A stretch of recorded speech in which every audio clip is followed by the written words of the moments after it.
Co-op mode, round 131. This is the official video game podcast of Secret Friends Unite. I am one of your MCs tonight, Todd Oxtra, joined by our fellow Canadian, our distinguished guest fighting the COVID, but he's still here. He's a trooper. That's Mark, the Canadian Carabin.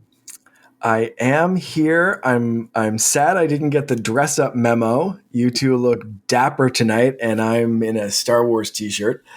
But I'm happy to be here, and I'm happy to be talking to some people. I do currently have COVID. It's been a rough weekend, but I'm feeling a bit better today. So let's talk video games. You know, I was worried. I thought Mark might have his Canadian tuxedo like pressed and ready to go, but the denim is not ready to go.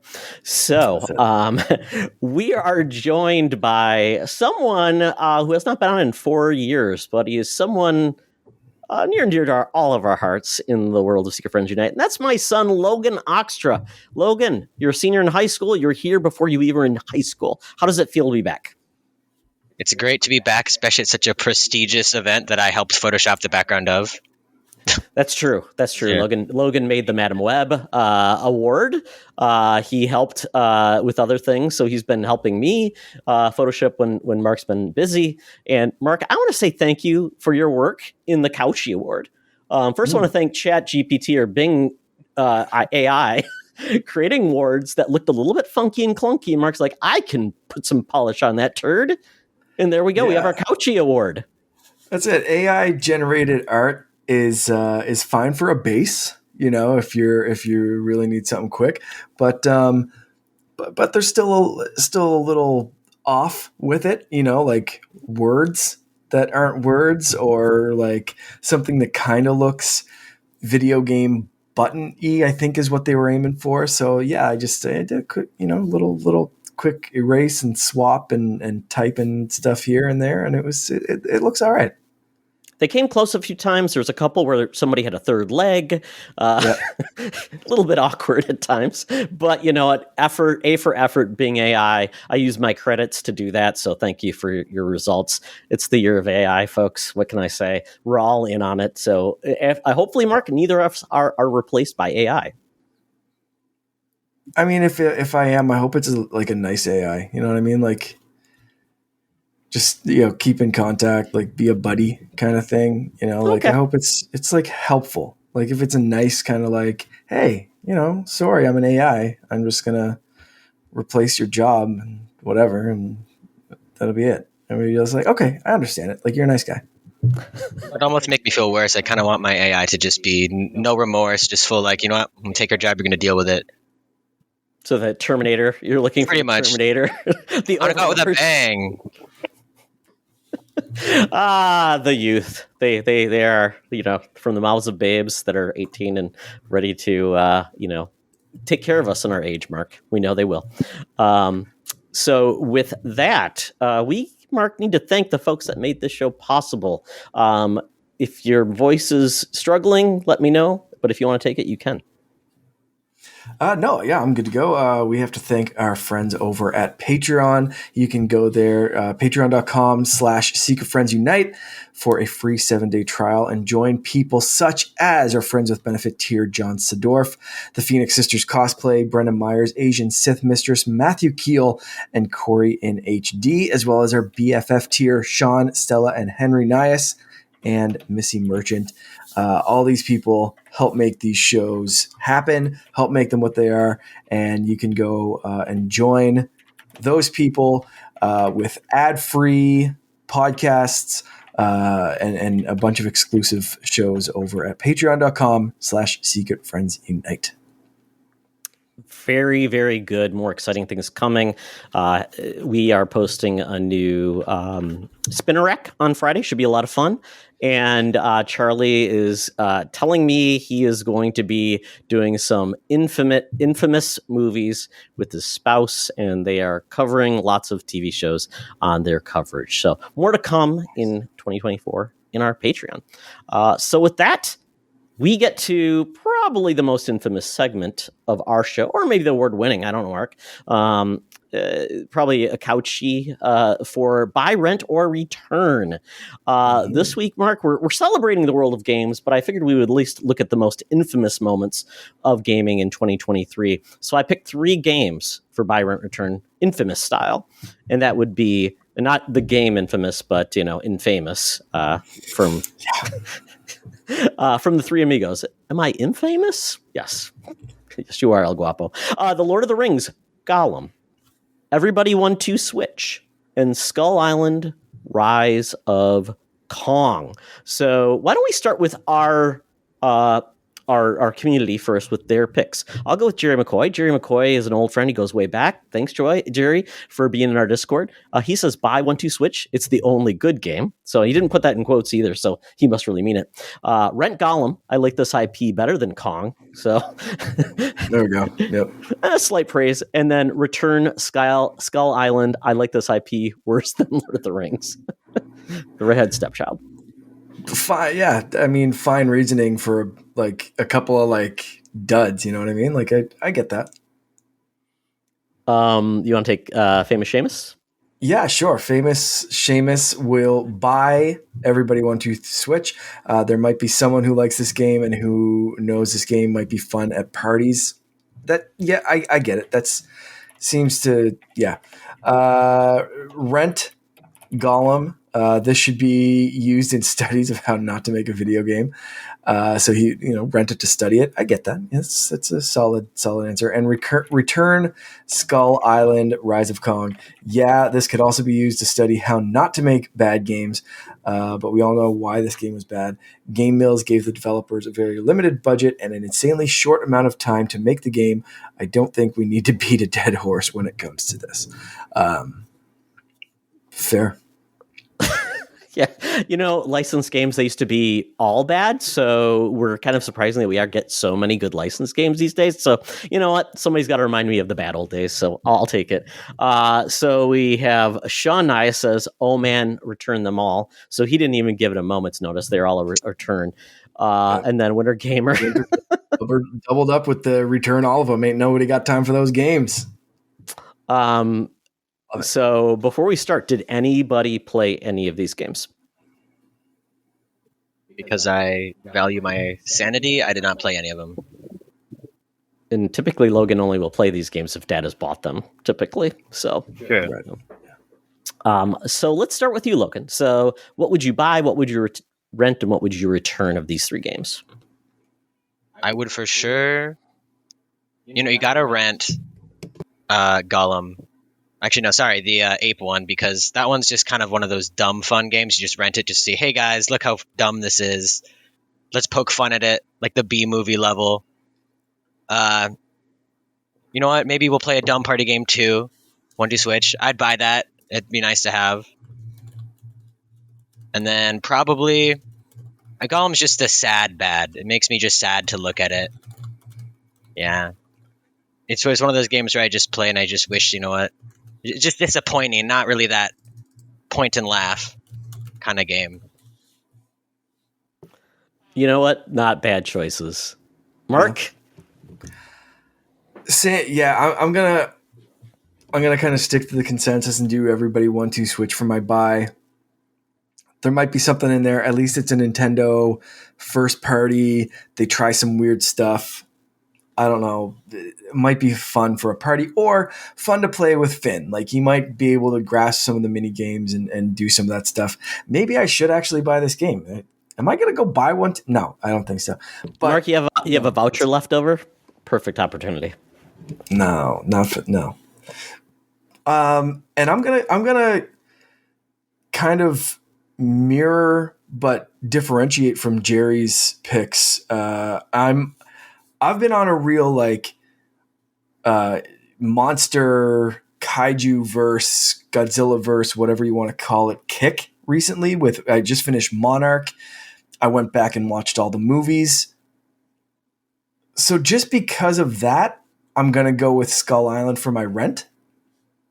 Just because I have like a Godzilla behind me here. Like I'm ready to go in that universe. And even if it's a terrible game, still like get a little bit of something out of it. And I love Lord of the Rings, but I don't want to subject myself to like bad Lord of the Rings that same kind of way. I don't know. I think like a bad action game is better than a bad stealth game, maybe as well. I don't know. So that's yeah. And then I'll just return Gollum because what do Winter Gamers say? Ain't no one got time for bad games. Yeah, that one. This is like the devil's three-way, man. Nobody wins. So, this one's hard because I did play the original 1-2 Switch. I think, Logan, we played it. I mean, I didn't think they could out-top themselves, and they did. So, quite honestly, I was going to buy it, but surprisingly, the thing that would have sold to me if it came with that damn horse mask doesn't. And that was a huge miss on their end. I mean, really, that's really what it was missing. If it had that, then it'd be a sell. But I'm going to go with Kong because it really looks like the guy in the suit type of monster game, Mark, like they used to make the old Godzilla. It does kind of look like guy in a suit. So, you know what? I'll take it for that. And there might be an off chance that, King Kong throws some poo.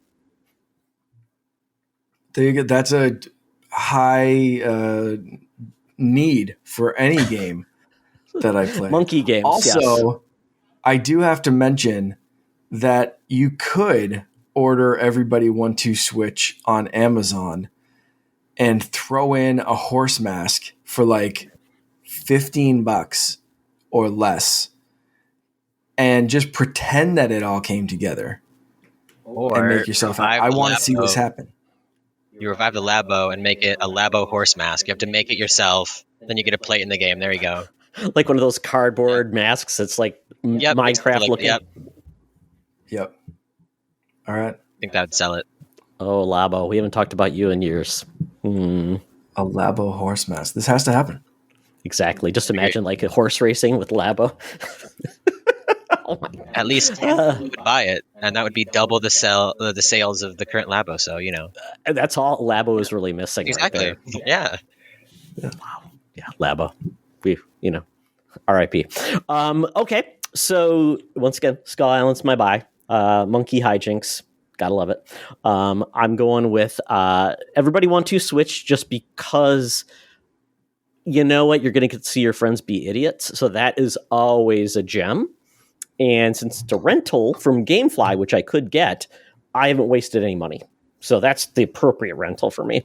And then Gollum, to your point, Mark, I don't like stealth already. And this game would probably make me become like Solid Snake and find the headquarters where this game was made and probably, I don't know, order all of the copies of Gollum and just dump them on their doorstep. They find them everywhere in their lobby. It's like in the toilet lid, the toilet bowl lid. It's in their every refrigerator. It's in all of their mailboxes. Yeah, that's what I do. I'd return it directly to them. Yeah. Okay, well, folks, we promise we will have better choices in 2024. But you know what? Gotta say goodbye to 2023 in this appropriate way. So now we get into what we've been gaming this week. We did have gaming news, but really we can talk about that in future weeks. We also want to talk about the world of 2023, and we're going to celebrate it. But we're going to talk about at least what we've been playing in 2024. So Logan, kick it off, man. I have been going back to playing old games that I haven't played in forever. I think the most recent two things I've played is I played PalWorld, which I just played for 3 hours for the first time right before this, and Terraria for like the 80 billionth time. With friends, not alone. That would be a little bit more sad after 300 hours. But I will say, PalWorld, guns and Pokemon do kind of make it a little bit more fun. After after having such a low bar for Pokemon, anything we'll take anything new, whether that's like free roam or just give us like an AK-47 and let us shoot a Wooloo. I'll go for it, So how do you feel? Like, are you as big of a Pokemon fan as your dad? Meaning like not at all. I like the French. I like the characters. I like Pokemon as a concept. I don't think I've liked any of the games past like the one I played when I was 7. I think Scarlet Right. was the last one you played because I think it was bought on Nintendo. We bought Scarlet for you. Oh, I Back in forget the game didn't 2022. come out on like the PS2 because I mean that's kind of what it reminds me of. So how do you feel with PalWorld? Like the concept sounds interesting. It sounds like, to me, it sounds neat. Like I kind of like morbidly want to check it out, like Pokemon with guns. Like why wouldn't I kind of want to check that out? But for me, the big turnoff is seeing the characters now that the game's out and seeing like some of them are just direct copies. And it's like, if you're going to like, for me, it's some of them are hitting that point where it's like not parody, it's lazy copying kind of thing. And it's like, I'm not sure, does it play differently, or how are you feeling that way? Like with that controversy of like, are they just straight up copying the designs? Are they like making fun of it a little bit? Are they like, how are you feeling having played it for a bit? I will say if you're trying to, there's only so many original designs and it's just 1,000 Pokemon, but there are quite a couple that are like, okay, that's literally this Pokemon, but the game is such a different experience that it's like, I mean, we're not really hurting Pokemon's bottom line. I mean, maybe if it was another company, I would care a little bit more, but I mean, the Right. biggest grossing media franchise in the world, they'll be okay. And it's more like Ark Survival Evolved or like games like Grounded or stuff like that. It's very much a survival kind of game that also has a bunch of companions. Okay. Interesting. Yeah, I played a little bit too. Logan actually saw me playing it first, and I was playing on PC Game Pass. Logan was too. I was playing it with controller, and I will say this: PC Game Pass, or even the Xbox version, Mark, they are way behind the Steam game. Essentially, Steam allows you to do, the developers to do Steam drops and upgrades anytime they want. Xbox has to approve them, so that's why they're behind, because they need to get approval from Xbox. But I couldn't even figure out how to eat, so I starved a couple of times, which was very sad. It got really dark. I couldn't find like assets because it got so dark. I couldn't find like things to make a torch. It's a true survival game. And I did kill one of those woolies. I guess they're called woolies. I don't know. Because I thought I could eat it. I couldn't. I just killed it, and there's a corpse now. I did Good get. for you. Yeah. I did get one that I didn't know what to do with yet. I apparently need to build it a bed, or it gets a little frustrated with me. You can build like those the Pokemon balls to collect them, but you have to craft those, and you build a bench to make things. Then you have like a what was it called, Logan? Pal box? Yeah, it's your PC, your Pokemon box. It's almost exactly what it is. Right. It just lets you make a base. The game is very like, again, it's very. I can already tell it's going to be grindy. A lot of the whole point of the game is to automate tasks by catching a bunch of pals. I don't think there's a story. It seems like the goal of the game is just to go to a bunch of towers and fight some strong pals. I think that's what they're called still.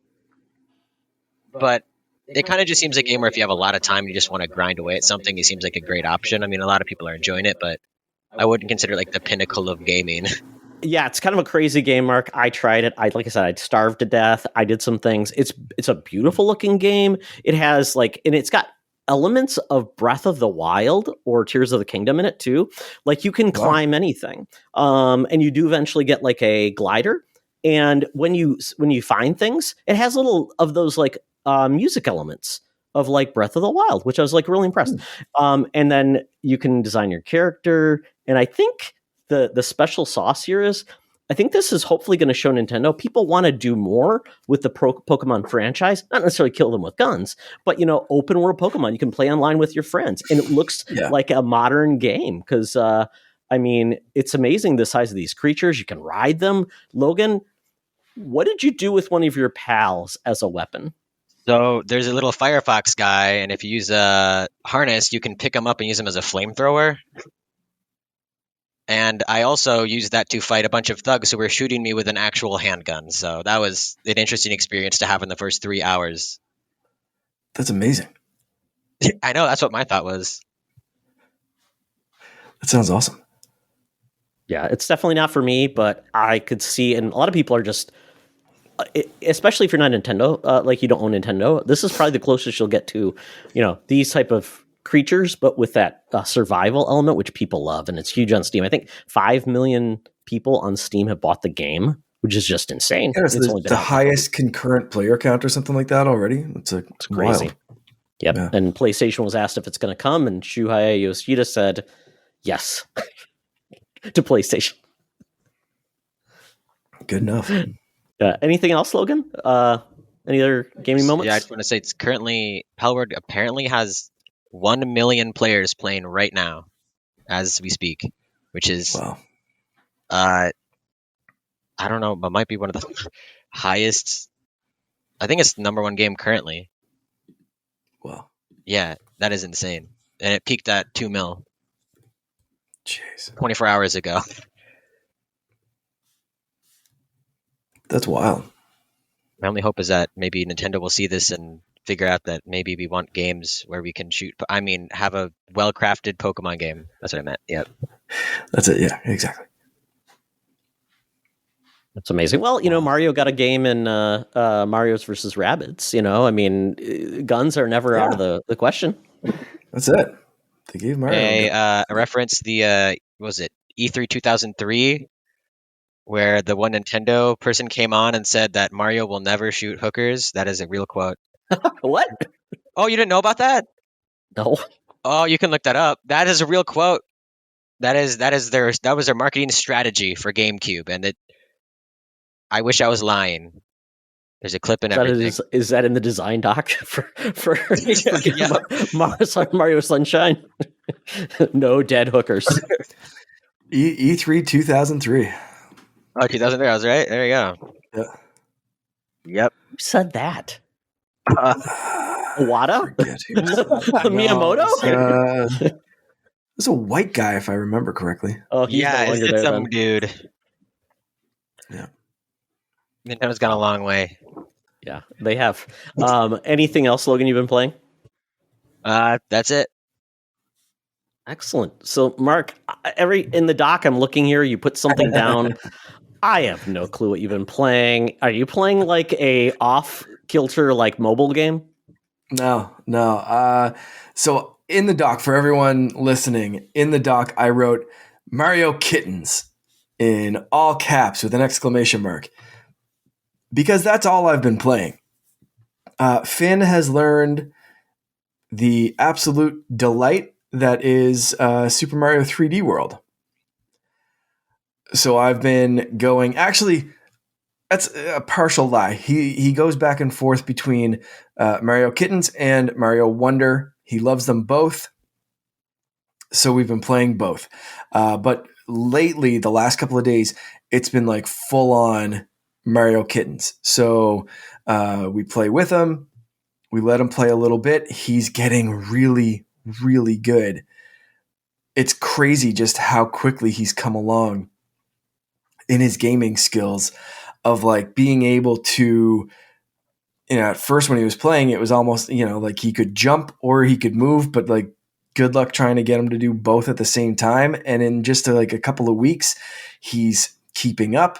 He's getting bad guys. He's doing accurate jumps. He's progressing through these games. And yeah, I'm with him. Sometimes I have to kind of carry him along in his little bubble, but like we're still beating like Super Mario 3D World, like at Bowser's, like very, very close to Bowser's Castle. So that's all I've been playing recently. I've been picking a little bit at Pokemon Crystal, but most of my gaming life has been completely consumed by Super Mario Kittens. Is that the Switch version that has Bowser's Fury? Yes. We have that is truly Mario Kitties, especially when he Super Saiyans. That's amazing. Yes. Yeah. We haven't dabbled into that one yet because he really likes having more control. So I'm worried if I give him Bowser Jr., he's going to get frustrated. And if I take Bowser Jr., he's going to again get frustrated because I can't lead them with, whatever. So I am eventually going to get that one, but I think we'll beat this first and we'll see how we go from there. Logan, we played 3D World back in the day, right? We played some co-op. We did, yeah. No, that game is fantastic for every level of like a platformer. It's one of my favorite. I think it might be one of my favorite 2D platformers still. Just the simplicity, but the creativity in every level is it's very approachable. Yeah. The one thing screwing me up is after playing Super Mario Wonder, the R button does very different things in both of those games. In Super Mario 3D World, that's your ground pound. In Super Mario Wonder, it's your special ability. So I usually have it as like an extra spin jump or a glide or something like that. So there been so many times when I'm trying to do a glide, trying to get past like a big gap or something like that, and I just instinctively hit that R button, and instead of gliding like Super Mario Wonder, I drop to my death. Not the best, but it's fine. It's all good. Like when I played a Nintendo game after playing PlayStation, I'm like, oh, the damn buttons are the wrong place. Yeah. And it's those times are the funniest though, because like when I kill myself and I'm like, Finn, don't move. Please don't move. Please don't move. Please don't move. Wait till I come back. Hold on. Wait, don't move. And sometimes he'll just stay, and other times he's like, nah, screw that. I'm going for it. I can do this myself. And then we start the stage over again. So it's good stuff. Yeah, there was times when Logan, there was some really strain on our relationship through some of those Mario games where, why are you throwing me in the ditch? Oh, this is not fun. There's the bubble. He tossed me off the stage. Yeah. I think you truly learn your children are capable of evil at certain stages in their life. So, Mark, that's all I can say. Yeah. That's very fun. Good luck. Though. Yeah. Well, that's awesome. Great game. I don't think did you beat Bowser's Fury? Oh, yeah. Yeah. Okay. I couldn't remember if you did. I love that. I was so excited. I'm like, oh, yeah, we're going to get another Mario Odyssey like in a couple years. No.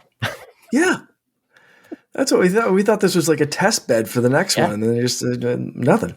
I don't know. That still is the pinnacle year of Nintendo for me. Yeah. Oh, well. So for myself, this is a fun story. So Logan got to experience this. So Logan played Cyberpunk first, and then he played the Phantom Liberty expansion. Got that. So when you look at like our GOG or whatever, it's GOG that is primarily Good Old Games that has Cyberpunk, has all of our saves. There's literally like 100 saves with Logan stuff. Okay. So then I'm like, okay. So I started playing hardcore. So I've talked about it.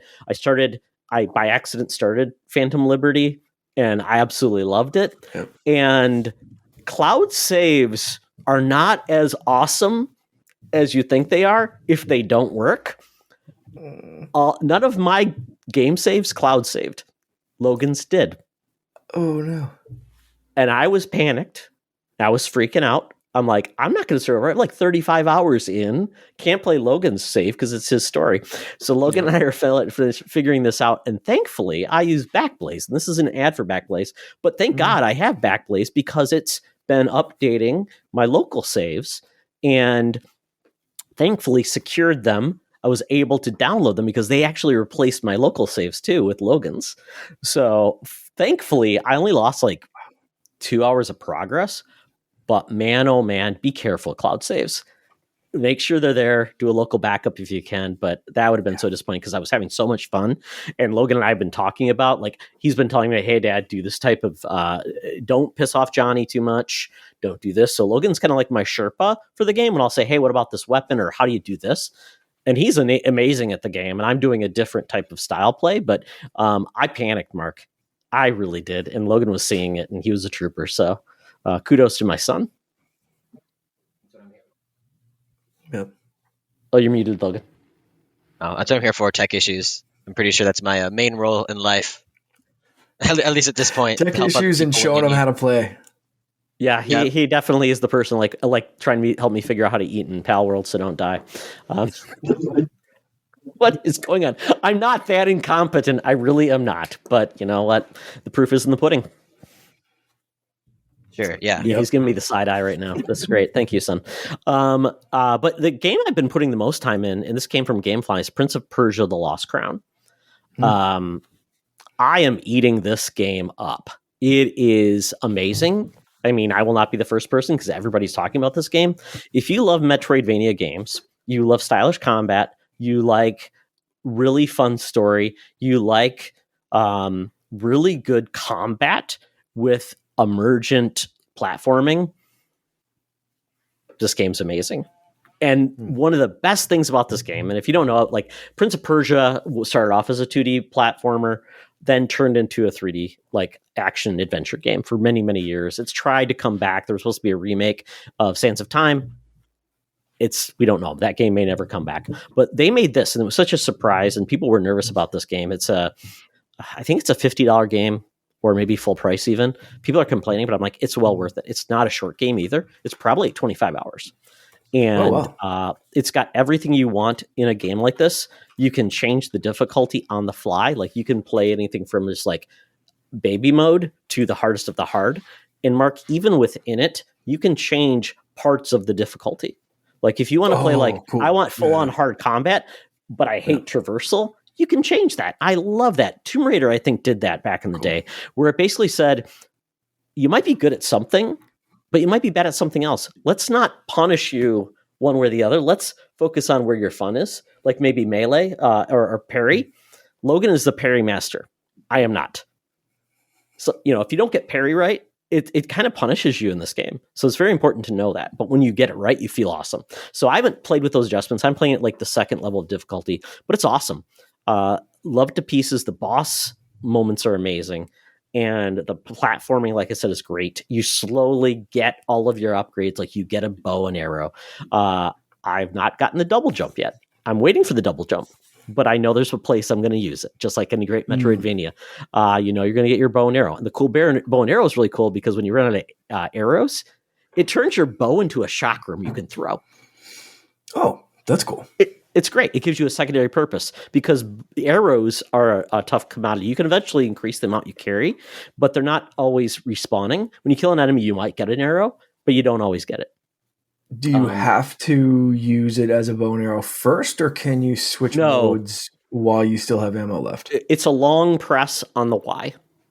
Okay. If you hold it and then you aim it, you kind of see where the direction is going. Like you can, and it bounces off things. So that's perfect for that type of thing. Especially there's a lot of airborne enemies, which is perfect for it. But you do need to use an arrow or the chakram to create platforms where you've got like a bud, and it's almost like flowers or leaves that form. You hit them, and then they once you go on them, they despawn. So you have to hit them again. So it's got that great like Ori platforming that I absolutely love, and it's amazing. It does have time elements. There's a lot more things I haven't unlocked yet, but it's pretty amazing, and I can't say enough. But the coolest part, do I have it here? I don't. Is I got the Game Sir Galileo G8. This is like an alternative to the Backbone, and it's USB-C, but it will work with iPhone, works with Android phones. It's awesome, but it's more ergonomic. So it's almost like using a full-on like Xbox Series controller or a PlayStation, where it's got like full sticks, full everything. It's got mappable back buttons, and it works natively with PlayStation Remote, which is great. It works with the cloud, like Xbox Cloud, and also Android or local mobile games, Mark, if you just want controls, which is great. Sick. Love it to pieces. It works amazing. I had so much fun with it. So actually, while the NFL playoffs were going on, I was doing remote play on the PlayStation, playing Prince of Persia, no lag whatsoever, watching the game, playing it. It was amazing. Nice. I didn't need a PlayStation Portal. So if anybody's thinking now that iPhone is going USB-C, it's a great controller, and it opens wide, so it might even fit some. It can fit some tablets, so it might even fit like the iPhone, like the iPad Mini, if it has a USB-C port. But probably not yet. But maybe if it does, it would fit that because it opens up wide enough, which I think is super cool. I can't remember if the Mini's on USB-C or not. I think the regular one has. I know my Pro is USB-C, but I doubt it'd fit like a 13-inch Pro. Yeah. So I've got it here, so you can see it. Yeah. It goes like that wide. Nice. And that it's looks got really like cool. Back buttons. and you can kind of see it's a chunky boy, so it's got really full on grips, and it's got these customizable buttons at the bottom, so you can choose the mode you're in for Xbox or mobile or whatever. It takes screen grabs. The software's okay; it's not as good as the Backbone, but for what I got, and it's $80. The Backbone's $100. It's great, and it's got a USB-C charging spot, and it has a 3.5 headphone jack. If you got that, to use it if you want. So I loved it. Cool. It was a great case for me to play remotely, and I love it. So it made my game a lot better. And I'll just take it with me I'm going to Vegas this weekend. I will be playing probably some mobile games with it, with sticks. Nice. I downloaded the Prince of Persia demo on Switch and have not been able to play my Switch because of Super Mario Kittens, but it feels like a game that I kind of want to play exactly how you described it, watching something, picking bits and pieces of Prince of Persia here and there. So I really want to test it on Switch and see how it runs and see if it keeps up. And if it's subpar, then I'll get it on Xbox and just kind of deal with playing when I have the TV. But if I can play this, if it runs well on Switch, I'd love to play it there, because then I can pick it apart while there's something else going on TV or while I'm here, there, or whatever. So, I'm hoping by the next episode, I've at least played the demo of this, if not decided where the hell I'm going to buy it. Yeah. It's got a great demo, because where it stops, it's like, oh, wait, don't pull it away from me. It's right before a boss fight is all I'll say. It just stops. It introduces the boss. It's like, just kidding. Buy the game. I've heard it runs fantastic on Switch, Mark, 60 frames per second. It's wonderful. Good. It runs up to 120 on the big boys. So it's a great game that I've heard this team is potentially working with Nintendo on future properties, which makes me very happy. Ooh. Yes. Okay. Maybe, potentially a Zelda game might be in the offing, is what I've heard. Mm. They'd be very good. Okay. Oh, well. Yeah. All right. So. Yeah. Very cool. Yeah. Very, very cool. Well, that's what we've been gaming. So I think it's now time to get to our bonus round. But before we do that, I think we need to thank our sponsors. Hey, Secret Friends Unite, let me tell you about Zencastr. We use them for our show, and now they're supporting us. Zencastr is now the all-in-one solution making podcasting easy. It's the ultimate web-based podcasting solution, provides high-quality audio and video podcast production and hosting. With a full suite of professional tools, podcasters can seamlessly record, produce, and publish studio-quality content, all from one dashboard. Being a creator has never been easier. And we chose Zencastr because of the ease of use, high quality output, and it makes it super easy for our guests to come on. We had multiple solutions we tried before, and Zencastr has just been the best fit for us. Why Zencastr? It's now super easy to record a podcast with Zencastr. Log in using your browser and start recording a high-quality podcast right away. Record studio-quality sounds and up to 4K video with your guests. Feel a sense of zen knowing Zencastr's multi-layered backups ensure you always have your recordings in the highest quality, even if the connection is unstable. Have you ever worried what you sound like? Zencastr's post-production process makes you sound buttery smooth. It automatically removes those ums and ahs in your recording. It removes those awkward pauses in conversation too. Set the right podcast loudness and levels while reducing background noise with the click of a button. So if you're interested in making an easy, high-quality podcast just with the click of a browser button, go to zencastr.com/SFU and use our code SFU, and you'll get 30% off your first month of any Zencastr paid plan. I want you to have the same easy experience I do for all my podcasting and content needs. It's time to share your story. Now back to the show. And we are back with the Couchy Awards. This is 2023 Couchy Awards. We actually have an award, Mark. We have been doing this, I believe, since 2019. That's when we started the podcast. So quite honestly, this is like our 5th year, I think, of the podcast. So congratulations. And thanks for keeping me around. So the Couchy's me around. You can make. Yeah. Jeez. So the whole point of co-op is playing together on a couch locally, and that's why our word is couch. So it's the Couchy. So if that was confusing to people, I know Secret Friends Unite sometimes sounds like a dating app and a couch. Sorry, folks, get your mind out of the gutter. We're talking about gaming on a couch together. And please join us on our couch for future podcasts. If you're interested, let us know. But with that, we get into our awards. So we have our different categories. So the first category is biggest news story of the year. So we're going to involve our community in this. So we've got some great submissions from a few folks. So thank you so much for joining us in this, in our Couchies. And I'll start off with our winter gamer, Brandon Myers.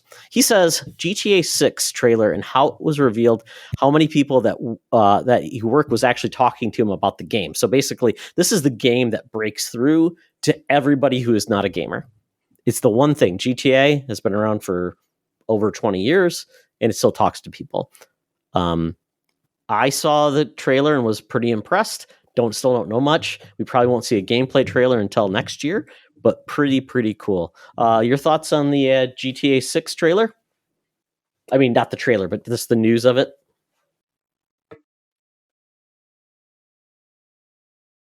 Logan, any thoughts? It's a GTA game for sure, or maybe I don't know. I mean, they showed about. I mean, it looks like a GTA game. That's all I can say. I mean, maybe when I have my own kids, it'll come out, so that'll be great. And I never let Logan play the GTA games, so I don't know if you've actually even played them. So I don't know if you have a take on it. I mean, you can get a lot of information from the internet, and it's. I mean, it looks okay. It's not anything like it looks like people at this point use it as a sandbox more than anything else. So this will just be a new sandbox kind of as to just to make new things in, I guess.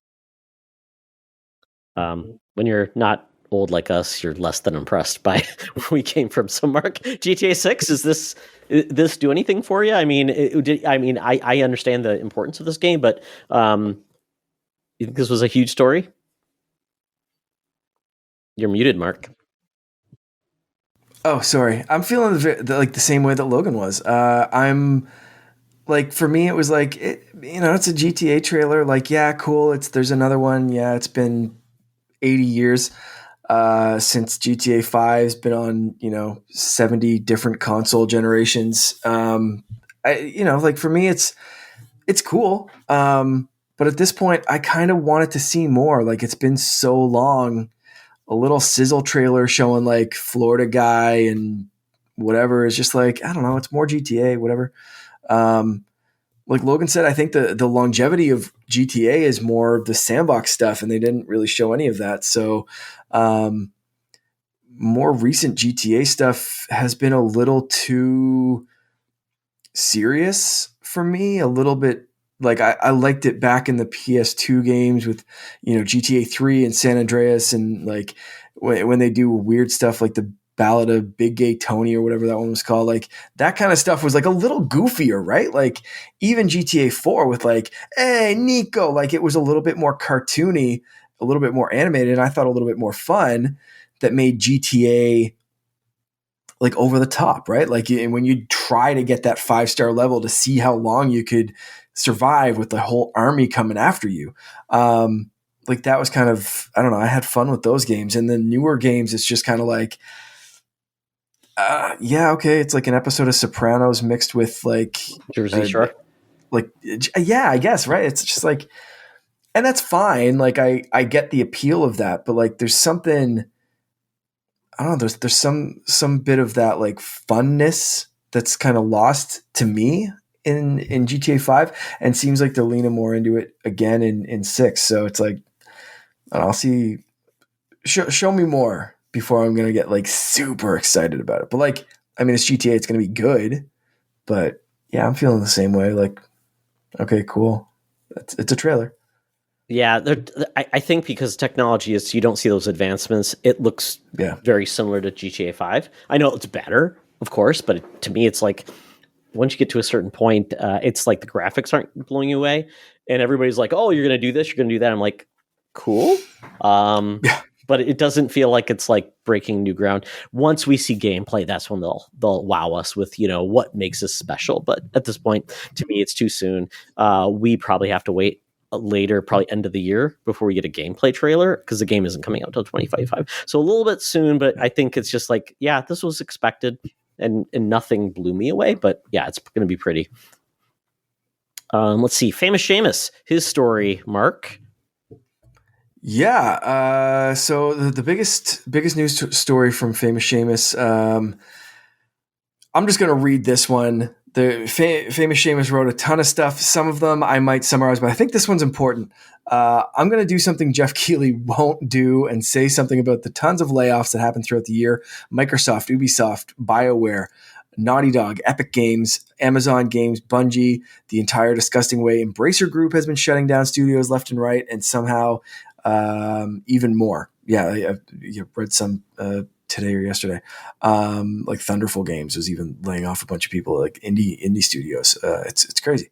Seamus wrote, "It effing sucks. This may have been a great year for games, but terrible for developers. It's just despicable how companies can give CEOs and higher ups millions of dollars in bonuses and stuff like that, I'm assuming as well, but won't give their employees any job security. Sorry, this one's a bit of a downer, but I felt that someone had to say something." I don't disagree. It's a news story that oftentimes kind of gets, it doesn't get the attention that something bright and cheery does, but important nonetheless, because these are the people making the games rather than the CEOs just being like, hey, make a shooter that is online and people will buy DLC for. Let's sell a $20 Hello Kitty charm for a gun, and I'll buy a second yacht. And also 25% of the workforce is fired. Like, valid downer of a news story for sure. Yeah, you can't be creative and worried for your livelihood. And apparently GDC did a poll and said over 50% of the developers feel like their job is at risk. So that's scary. Kotaku does a good list of layoffs, 7,000 layoffs in 2023. And 23 days into 2024, and 3,800 layoffs have been announced in 2024. Oof. Twitch, Riot just came out. Even Microsoft had huge layoffs in 2023, and they're the most valuable company in the world. They even beat out Apple. So that's unfortunate, because we want people to be creative and people to feel like Logan's age, to feel like they could have a career in gaming, versus feel like, why bother if I'm going to spend my creative basically to help someone make money off it and then unemploy me when my game is released. Yep. Sorry, Logan. We're making this a really positive experience for you as you go off to college next fall. But Logan's going to be a teacher, so he'll probably teach people, don't go in gaming. Go into cool stuff like teaching and music, like me. Yeah, for sure. Yeah, so thank you. We'll get back to their picks for future categories, but we're going to get into ours. So for news story of the year, Logan, what was yours? Mine was the Unity policy change. So follow the long list of companies suddenly realizing they need to make money, Unity's like, well, you know how I said you could all use it for free? Well, we really, really need money. So how about every time there's a download, we take some of that money. And somehow they want to make this policy retroactive, meaning that there's a couple companies that would straight up become bankrupt immediately. There's a very cool graph that I wish I could show that would be large amounts, like 20, 30, 40, 50% of their revenue from their game taken instantly due to redownloads, due to the game being sold for if a game sold for $1 and they're taking, some of that profit, I mean, they're barely able to scrape by. And at a certain point with enough downloads, they're actively losing money, which defeats the point of making a game if you're literally losing money on every single download. So yeah, thankfully they decided to roll it back after everyone reasonably got upset about that kind of policy, but it is scary because they are within their legal rights to do that. They own the platform. They're able to change the agreement whenever they want. It's just, they do need to make money, but I think they should have probably thought of that before they made it completely free for everyone to use or really cheap for everyone to use. Yeah. Same thing with Reddit. We suddenly need to make money now. Twitter, though, that I don't think we'll ever make money. The funny part about that, Logan, I think I was telling you, like, they even said Unity was saying, well, what about games on Game Pass and PC Plus? Oh, Microsoft and Sony will cover that. And they're like, we will? Yeah, sure. Sure. Yeah, great idea.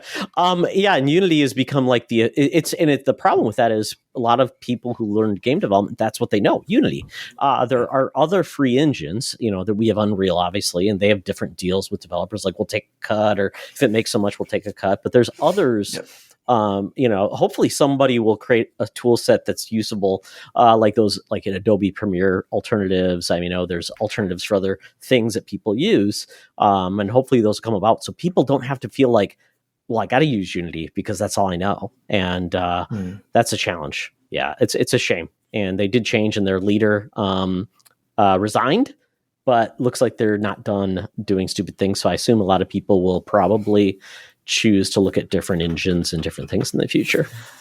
That's the thing. There's a difference between we need to make money, so let's do something to make money, and we need to make money, so let's create a policy that's going to bankrupt us in a year.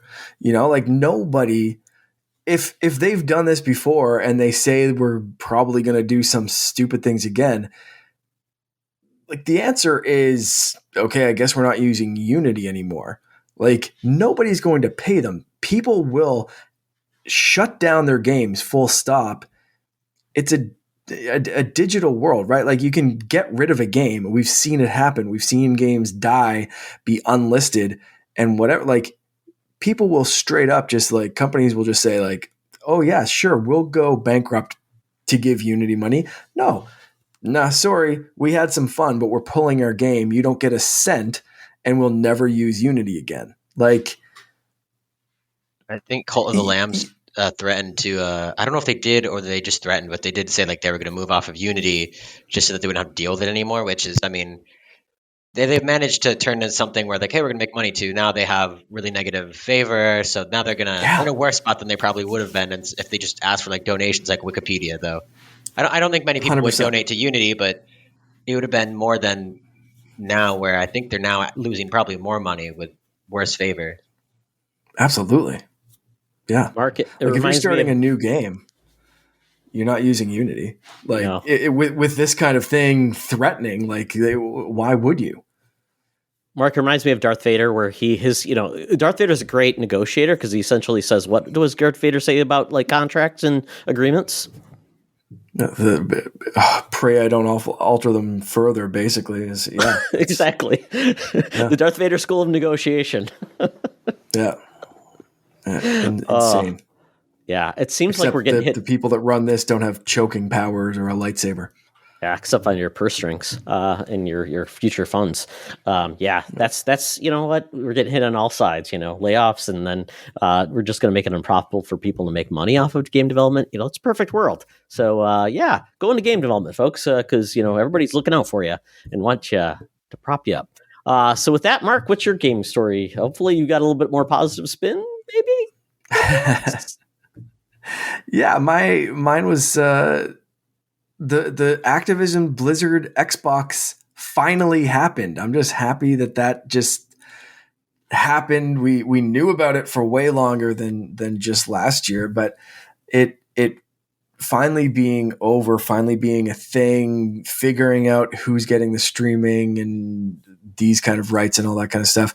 It's all figured out. It's all done. And I'm hoping this is the year that we learn what Xbox is doing with some of those studios and bringing back some franchises that need some love, some stuff that Call of Duty is sucked all these developers into and that kind of stuff. And it's like, no, guess what? Yeah, you're getting a new Spyro game and you're getting a new this and that. We can do something with Skylanders. We can do something with, whatever it is. Like, it's just Guitar Hero. There's so much there that we could. Guitar Hero, yeah. I don't know about that. I mean, like, Fortnite with a competitor. Like, come on, let's go.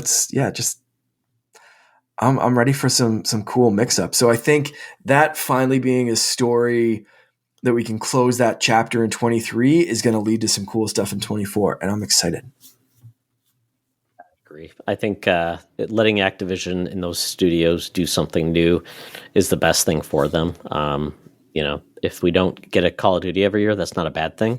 Let some of the people that were making those and support studios, let them do some fun things. Mm-hmm. My news story is Baldur's Gate 3 comes out of nowhere and kind of takes the world by storm. We saw it win Game of the Year at the Game Awards.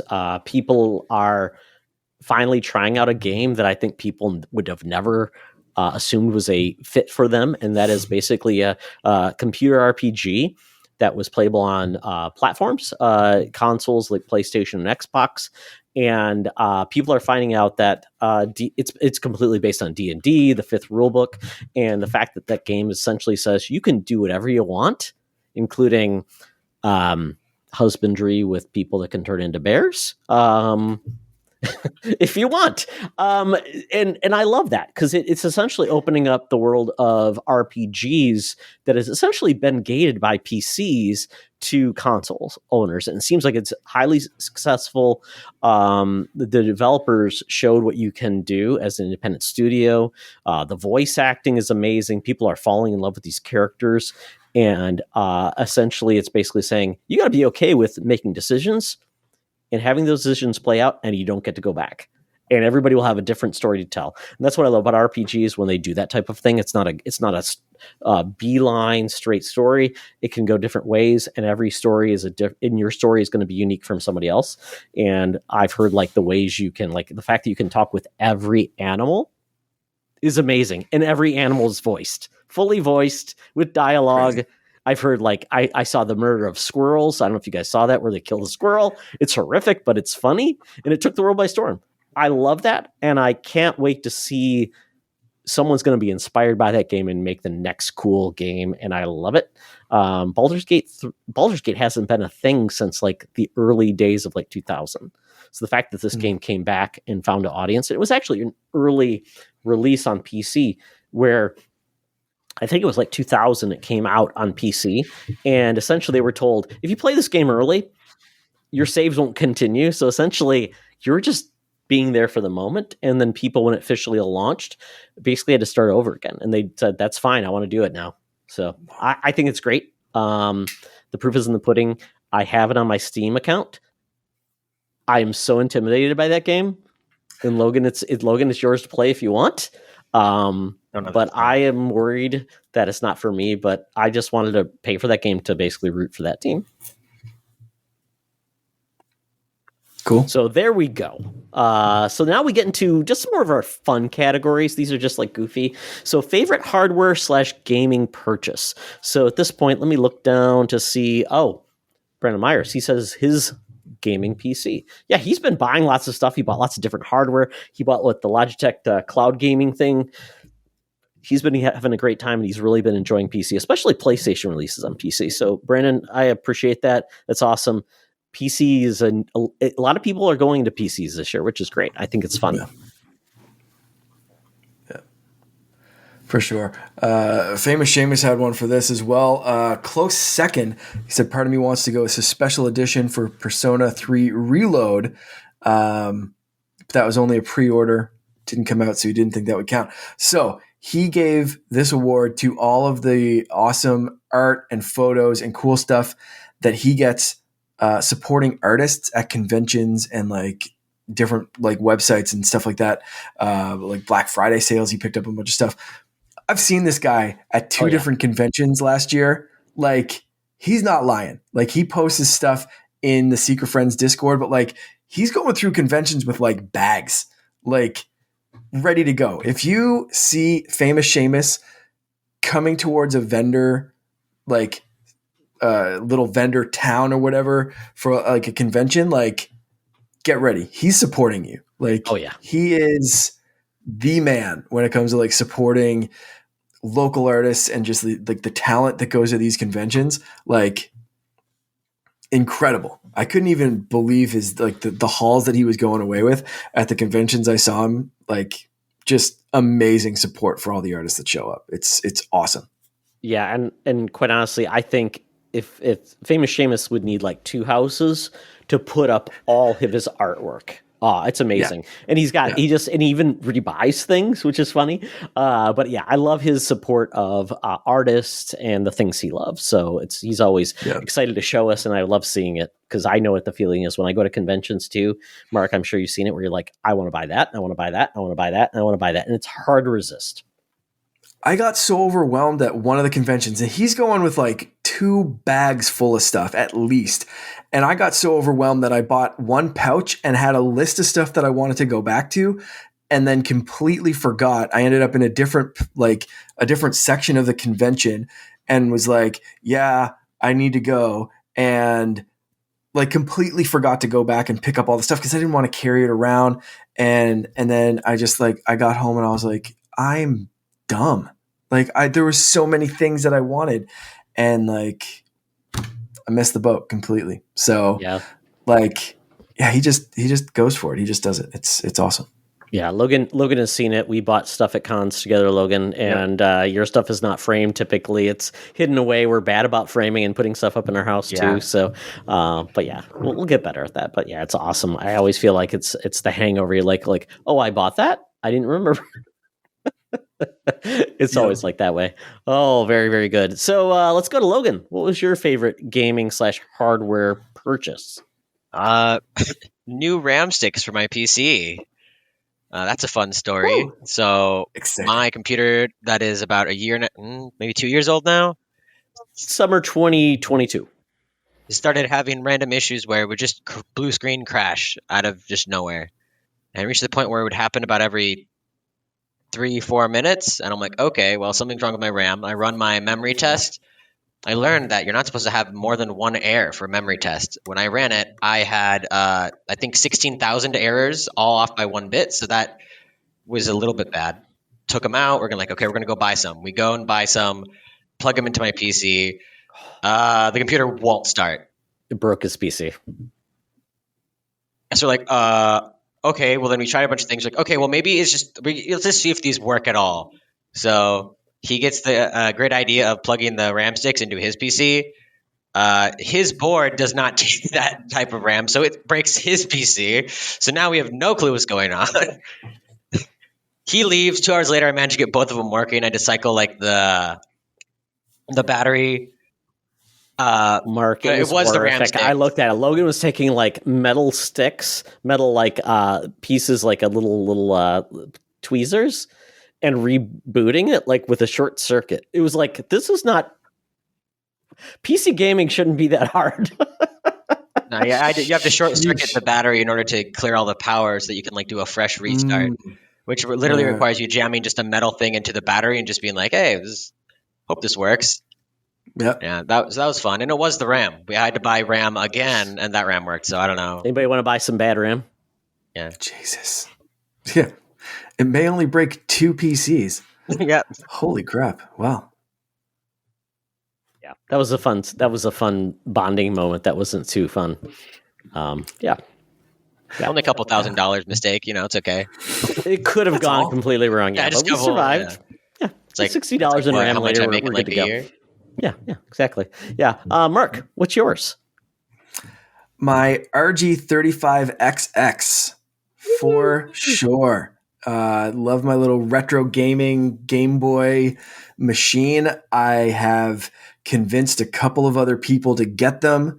The most recent one, I actually ended up copying my SD card because he just loved like the little hacks and stuff that I had done to mine, the little modifications to like the garlic system and stuff, and different, all the different ROMs that I had. He was like, "This is perfect. Just copy this." So it was awesome. First, it's free to see that. Yeah. Yeah, so it was cool. It was it's cool to just like show it off to other people that like classic Game Boy games and retro games in general, and yeah, it's neat. So Ambernick, you can send me my finder's fee or whatever you call that anytime you want to, because I've sold several of them at this point. I think just like taking it with me and showing it off and playing Pokemon in any place that I can, or like the Grimace game from McDonald's that was released on Game Boy for some weird reason. That should have been my favorite news story. That was such a weird game. Yeah, Grimace, the Grimace. Forgot about GBA that game. entirely. Or Game Boy Color, right?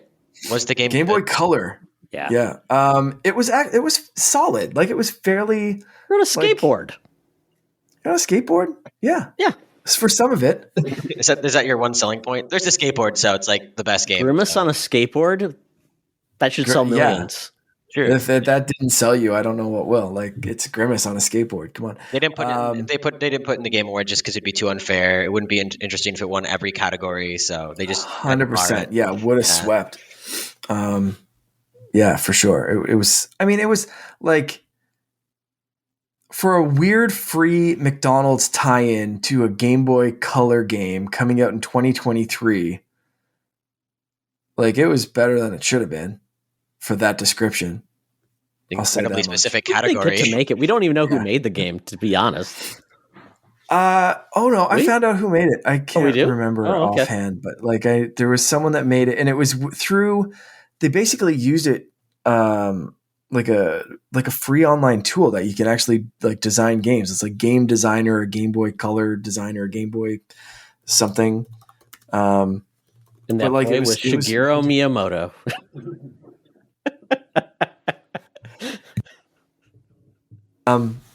I can't remember what it is, what it was made, but it was like, it's so random. It's so great. But it's Cruel Toys developed it. Oh, interesting. Yeah. And you can actually get, like, you can play it on their website, but you like, it actually runs on the original hardware. That's awesome. Just wild. Gotta love it. Very, very cool. I also had an RG35XX, and last time I saw it was when I was in Europe. So maybe it's in Europe. I don't know. I did get a replacement that I showed you, Mark. It's kind of like looks more like an SNES controller with a screen in the middle, but I loved it, and I still have it, and I still use it. It's fun. So I like that. The year of the retro emo devices is definitely 2023. So if you like that, buy one. It's fun. For me, it was my gaming PC, because I was struggling. Logan knows my woes with my old gaming laptop. It was like 150 degrees Celsius at times, or ridiculous. Would fry an egg. So I eventually found someone to buy it off of me, and I bought a gaming PC, or I built a gaming PC. Logan, we built. Why would you sell that? Breakfast and games? Exactly. You could boil tea in it. Just pour it in. The water starts boiling. 100 degrees Celsius. Perfect. Exactly. But it was so much fun to build it and get it going, and it's really stable, works great. I love it, and I'm back into gaming. I'm doing a lot of PC gaming. I love it.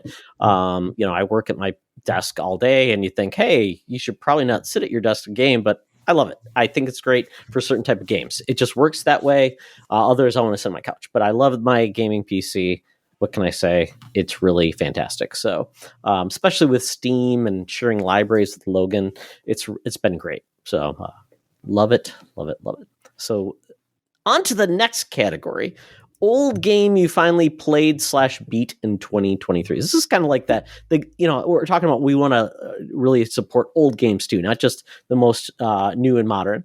So with that, Brendan Myers said old games, Star Wars Fallen Order, even though he played it before, but he wanted to revisit it before Jedi Survivor, which is a good idea. Sometimes go back to it so you're up to speed.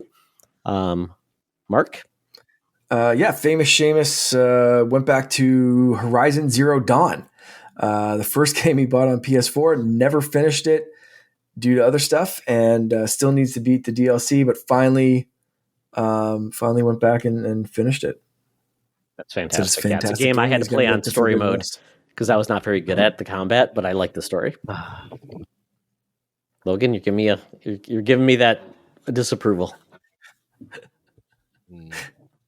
My difficulty is the highest. I had to play at the highest difficulty on every game I play just because it feels more rewarding to me.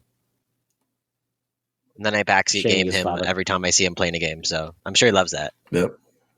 Oh, definitely. Yeah. Yeah. Well, let's get into what old game you finally played to beat in 2023 for you, Logan. There's two. One of them I'm really proud of. That's why it's here. The other one is just a good game. I finally played Doom Eternal in the DLC. I don't know how I haven't played it yet. Oh, that's right. It was fantastic. I loved it. Played on the Xbox. Yes. It is great experience, especially on like the higher difficulties. It is very hectic. It's crazy. It is. I don't know how I didn't play it. I played Doom 2016. I tried it, and it felt a little bit slow. It was a bit weird to me. But Doom Eternal just it felt like it flowed a lot better. It was a lot more fun. I will say the DLC. It was okay. It was cool, but I think the base game is still really, really good. And then my second one was I finally beat Celeste Chapter 9 Farewell. Ooh. After 3 years of being stuck on it and just not touching it. And I ended up with a total death count of, I believe, 7,000 deaths because I would try it on and off and then I would give up. And I finally just said, well, I'm going to sit down. And I think it took me 8 hours straight. So, but I did it. It's such a rewarding game to touched the game. finish. Yeah. Yeah. So amazing. And one of those ones that like usually like depending on the game, especially now where like my gaming time is limited and my like, you know, who has the TV is limited for me. Like sometimes I will turn down difficulty for that. That's one game that I was like, I'm not touching the difficulty on this one. I'm playing it full stop. And as if I die 7,000 times, I'm doing it. Like such a great game. Yep. Very cool. It's part of the experience, the deaths, you know, the whole literally climbing the mountain. It was a fantastic game. Story's great too. Music's amazing. Even after the 50th hour, I think I've heard that one track play. It's still really good. Yeah. Very cool. Good. What about you? This was a weird one for me because most of like if I'm going back to an old game, this year has been all about Pokemon. Replaying Pokemon games. So I'm gonna like, although I finished those games before, I kind of want to say that as like the game I've been going back and focusing on and trying to like beat each mainline game or an entry, a version of each mainline game. So finishing Fire Red, and I suppose that was the first time I did play Fire Red because I only played Pokemon Blue. I never played Fire Red or Leaf Green. So I suppose I could say that one. I have played Gold, but I've never played Crystal, so that's what I'm playing now. So yeah, I guess I'll use those. I also went back to kind of finish up Lego Star Wars: The Skywalker Saga because I'd picked bits and pieces of that, but then kind of went back to that one and really kind of focused it towards the end of the year. So. Yeah, but Pokemon, I think, would be my big one. What about you, Todd? You know, I really had two. So these are games I actually played and completed. So one of those would be the Mortal Kombat 11 Aftermath. This was the DLC for Mortal Kombat 11. Never got to, but I went back because Mortal Kombat 1 was coming out. So loved it. I'm a sucker for fighting game campaigns, and this game was great. Was wacky, it was over the top, it was awesome. Plus, I got all the DLC characters that I finally got to play, like RoboCop. It was a blast. I absolutely loved it. So, beat that. The other game that I finally played last year, or in 2023, but it came out in 2022, was Evil West. And Evil West, I've talked about this before. It's essentially one of those like B-tier games that just feels so good playing. You're killing vampires. It's over the top. It knows what it is. And I loved that game to pieces. So it was Evil West. So props to that studio. I hope they get to do something bigger and brighter in 2025 or whatever they do in the next game, because I thought that game was a guilty pleasure that I just wasn't very feeling guilty about. I loved it. Awesome. So now we get to the kind of mixed bag awards, and this one, Mark, you explain what this award is. This is the Hot Trash in the Summer Award, named after our dearly departed friend Bobby Pauls. So if Bobby had this amazing way of you could like something, or you could be trying to argue the good points of something and be like, well, it's not all bad. There's this you could like about it. There's that.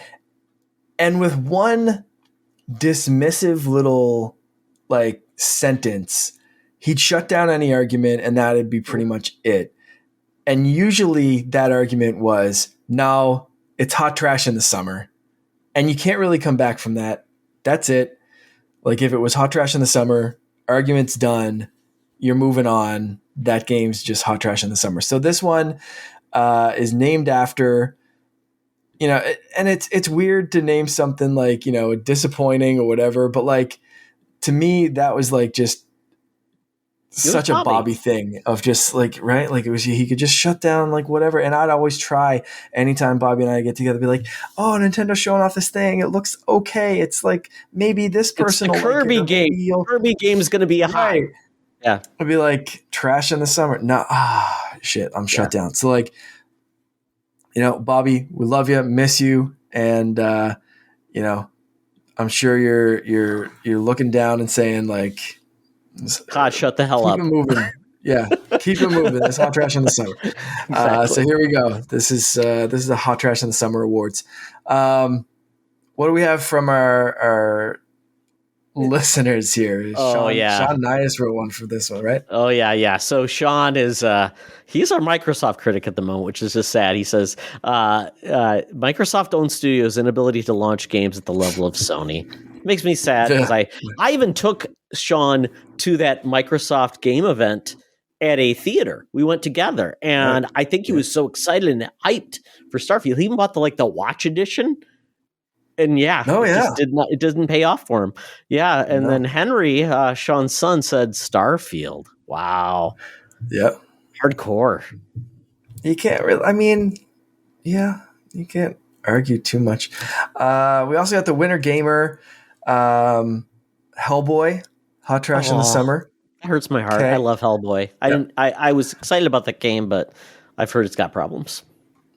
And famous Seamus, Redfall. Don't want to beat a dead horse, but wow, what a disappointment, especially from Arcane. Okay, fair. Logan. Well, what you got? I'm not sure if I want to say this one because I might be canceled in real life. Actually. Oh no. First one is pretty easy. Destiny 2 Lightfall. That was something that happened. Was sad. I haven't touched the game, I think, in about 6 months, which might be the longest time I haven't played the game since I started playing it again 3 years ago, just because of the community, everything going on, the layoffs.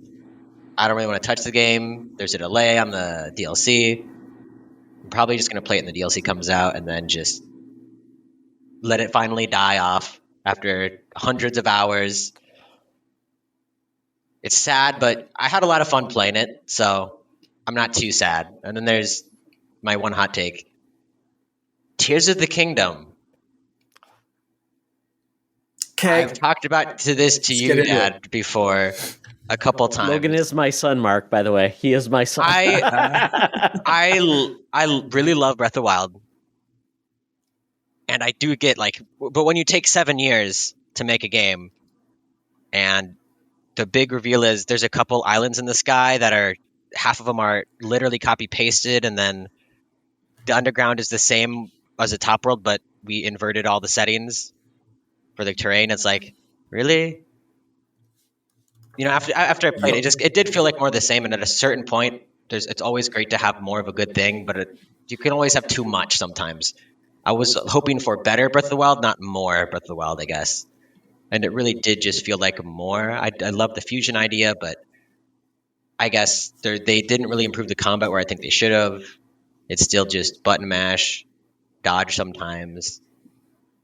The story is better, but that was a low bar. Let's be real. Yep. It feels like there could have been more. I like the concept. It just felt like everything needed to be explored a little bit more. If they did more of the Sky Islands or did more of the underground, maybe put some cool dungeons underground instead of just Divine Beast 2. But Right. yeah, I was hoping for more. Considering I beat all the shrines, it's hard to say that it was disappointing, but I still felt like, it wasn't what I was hoping for, at least. Hoping for a little bit more. Yeah, and Logan was my Sherpa in the game, and one of his favorite characters right now is Tulin. I even got him a game case with Tulin, and he loves Tulin. But yeah, when we talked about that, I'm like, I'm 50% through, but he helped me find the Master Sword. When I'm like, I don't know how the hell I would have found it without Logan's help. So, yeah, I was surprised when Logan said that. I'm like, wow, you played so much of the game too, but you haven't even beat that, right? So what happened is I almost beat the game on accident after killing one boss just because I wanted to see what would happen. And I got all of the very final real phase, and I just neglected to go back and finish it. And I beat all the shrines and never went back. And I put down the game. I think it was, what would have come out around then? I can't remember. There's another game just drew my attention, and I just never went back. Probably Phantom Liberty. Maybe. No, that'd been in August. This was in March, so I don't remember. Oh, Armored Core, probably. That's what it would be. There you go. Okay. Well, all right. I've got some issues with the game. I'm going to talk about that later, but I can't really argue too much. Showing his hand right there, Mark. You know what? Yeah, it's making my top 5, but for anyone expecting someone with a Zelda tattoo to have Tears of the Kingdom, the follow-up to one of my favorite games of all time, anyone expecting it to be my number 1, gonna be disappointed because it's not. So yeah, let's. I'll jump in with my hot trash in the summer award is going to. I'm gonna get canceled for this one too from Sean and Henry, I think specifically, because they are going after Xbox, and I'm going after Sony because I don't think Sony has brought it and stepped up and supported PSVR 2 the way that I wanted them to. They just kind of put this thing out to die. As far as I'm concerned, I haven't seen anything that's like, pick this up, like add this, spend another PS5 level amount of money on this accessory that still has to be tethered into a dumb system, like with all these other wireless headsets coming out. And like stuff that can also wirelessly connect to a PC, like we've talked about, Todd, like a Quest 2, Quest 3 isn't tethered to just, or isn't stuck with just what will run on a Quest. You can wirelessly connect it and stream stuff from your PC and expand the library a whole lot. So PSVR 2, I've been waiting. I even said like my predictions for what I want from this year, last episode, is like, they need to bring it. They need to give us a reason.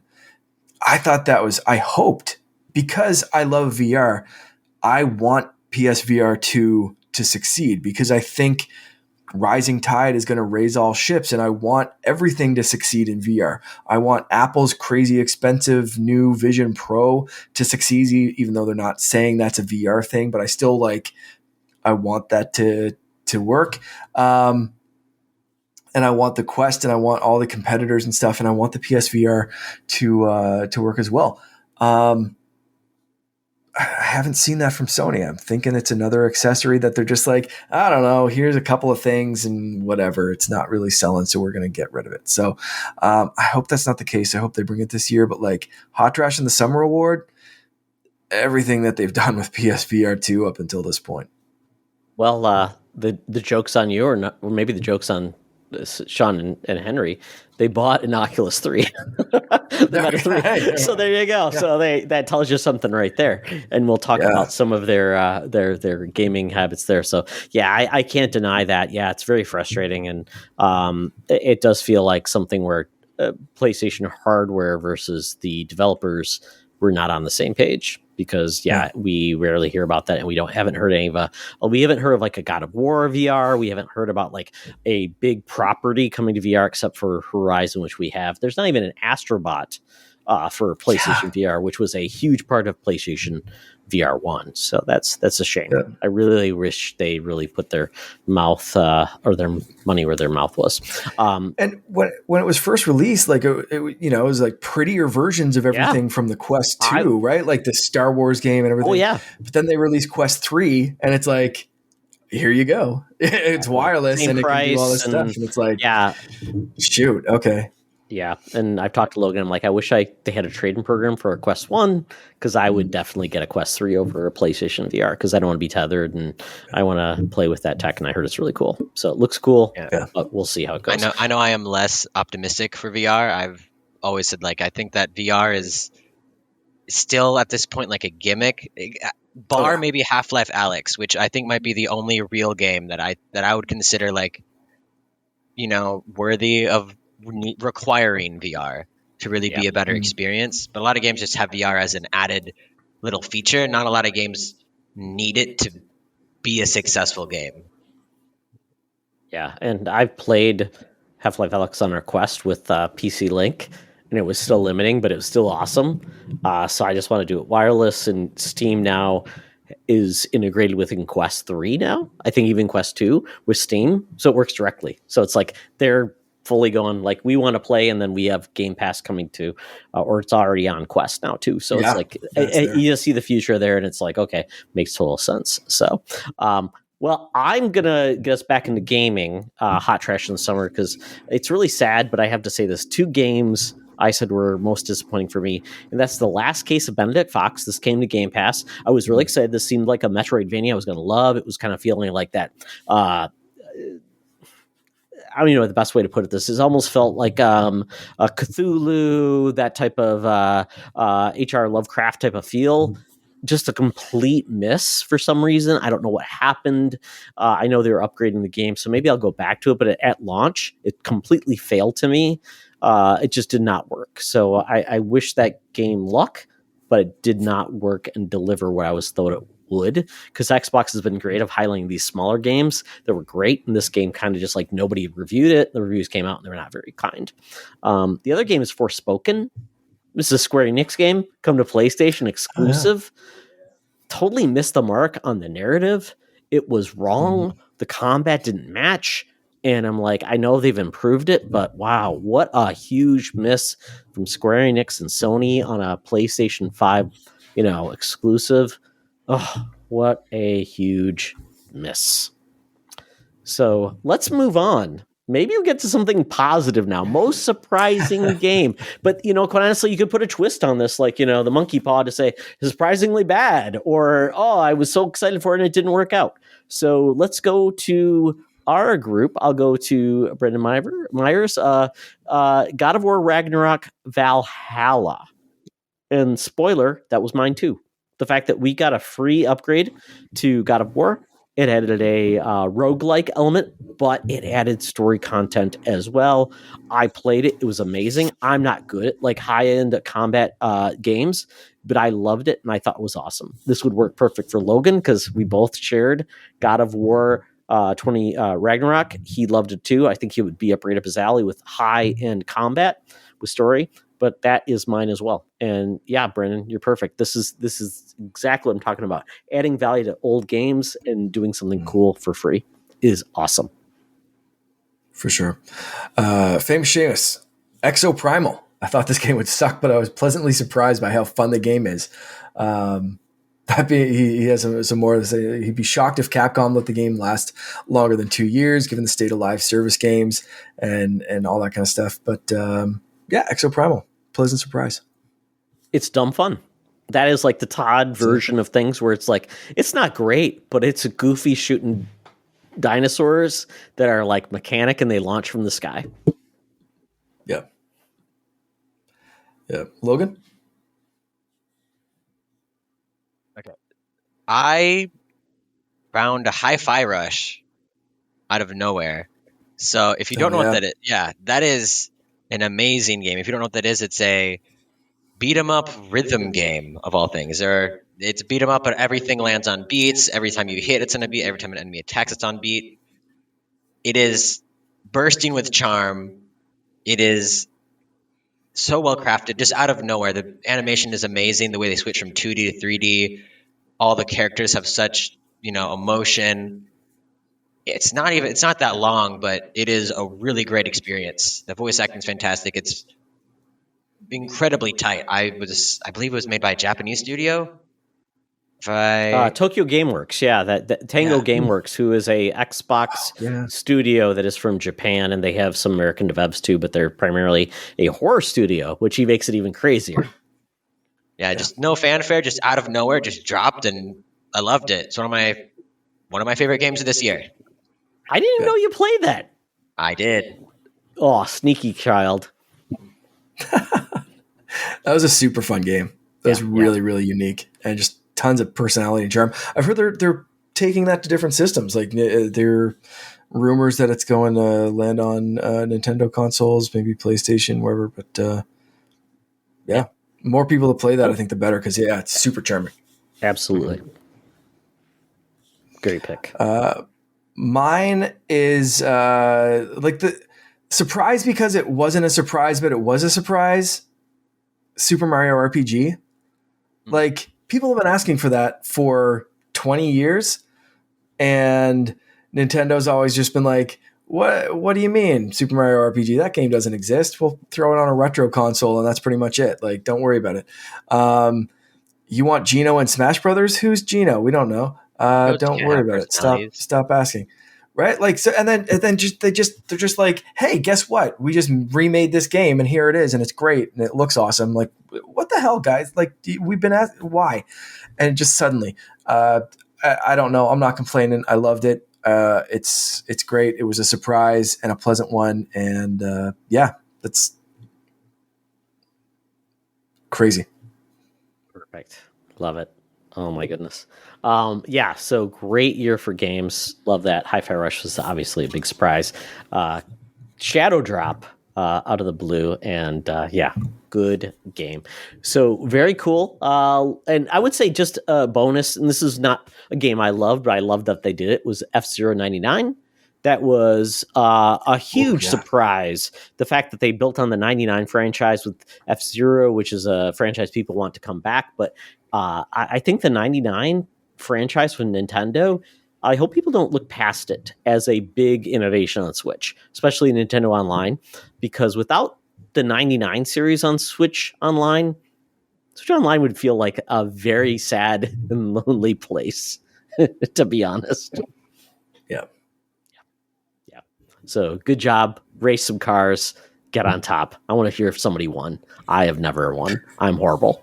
Let's move on to favorite gaming moments. So this is essentially, why we play, for these awesome moments. So I'm going to go to Brandon Myers. So he says, favorite gaming moment, when you get to play as someone else in a game far, far away. So he means Star Wars. So getting to play in Star Wars, I would agree. I almost love playing Star Wars games more than watching the movies or TV series.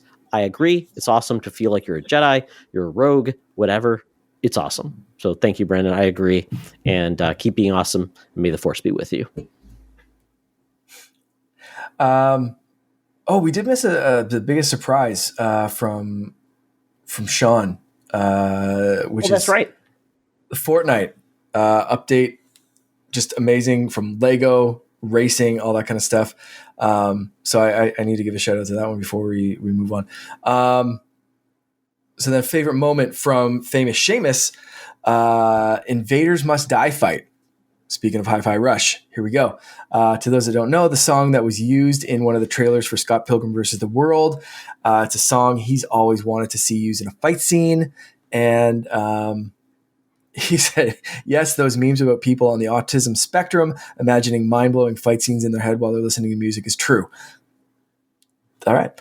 And it was just a treat to see it being used. So I'm glad that fantasy vision finally got fulfilled.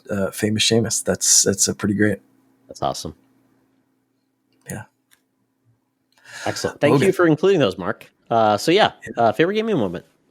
I wish I could speak more on this, but I think that I don't know how much I can say. One of the endings of Phantom Liberty was one of my favorite gaming moment. I remember seeing there after it happened. I'm like, there's no way they just made me do that. Like, that's I don't know if I've had that many tough decisions to make making games. Even narrative, it's always like, oh, yeah, it's okay. Well, that's the ending I chose, and I just go back and do the other one. But this one, it's like a little bit more.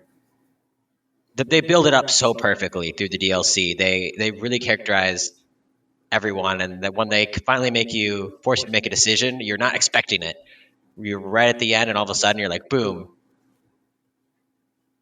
Literally. I wish I could. Spoilers? No. Well, that's why I want you to play that ending. I've seen both endings, and I do think that the one that I completed with, I'm going to say this because you're not going to know any of that context, with the space shuttle is fantastic. Space shuttle? What? Mark, I don't think Logan knows what spoilers are.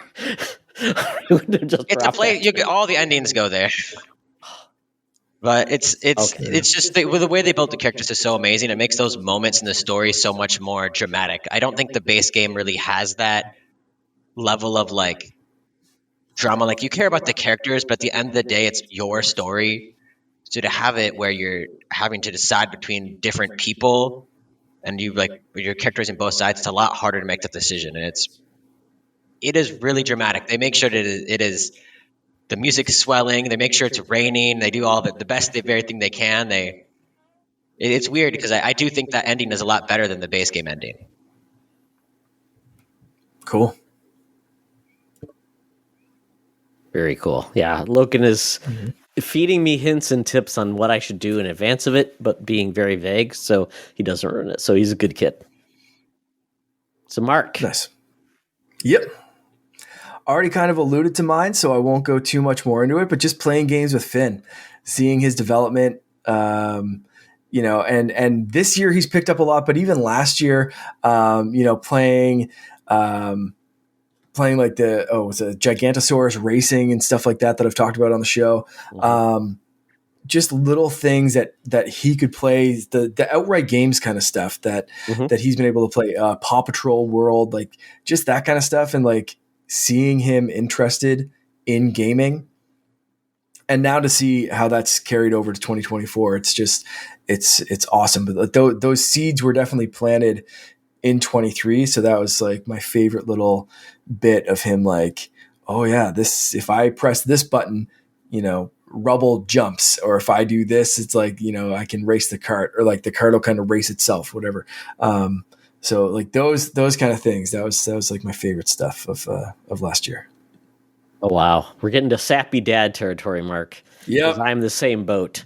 And this is kind of started off with Logan and I when we talked about God of War Ragnarok, because Logan not played a God of War, so we talked about that last year, where Logan and I would continue to talk about it, and we talk about our game experience, and in those type of moments as a dad with the son is really awesome. Because I love God of War 2018. Logan has not played it, but I think he should. Played Ragnarok. Yeah, 2018. Play 2018. I think you should, just so you get that experience. But for this year, though, it was a game that was totally unexpected, both I think for Logan and I. That was Final Fantasy 16. Because I hadn't played a Final Fantasy a game in years. I tried the remake, and it wasn't for me, but Logan really liked that. So I'm like, I've heard about 16. Maybe it's for me because it's going to be more of an action combat game. And I loved it.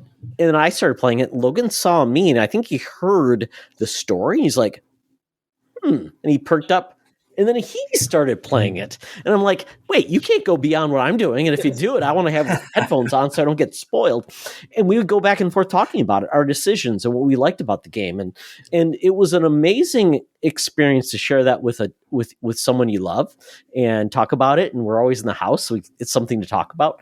And gaming is always something we've talked about and shared as love. But Final Fantasy 16 was awesome. And it was his take on it and how he played it at the highest difficulty. I did not.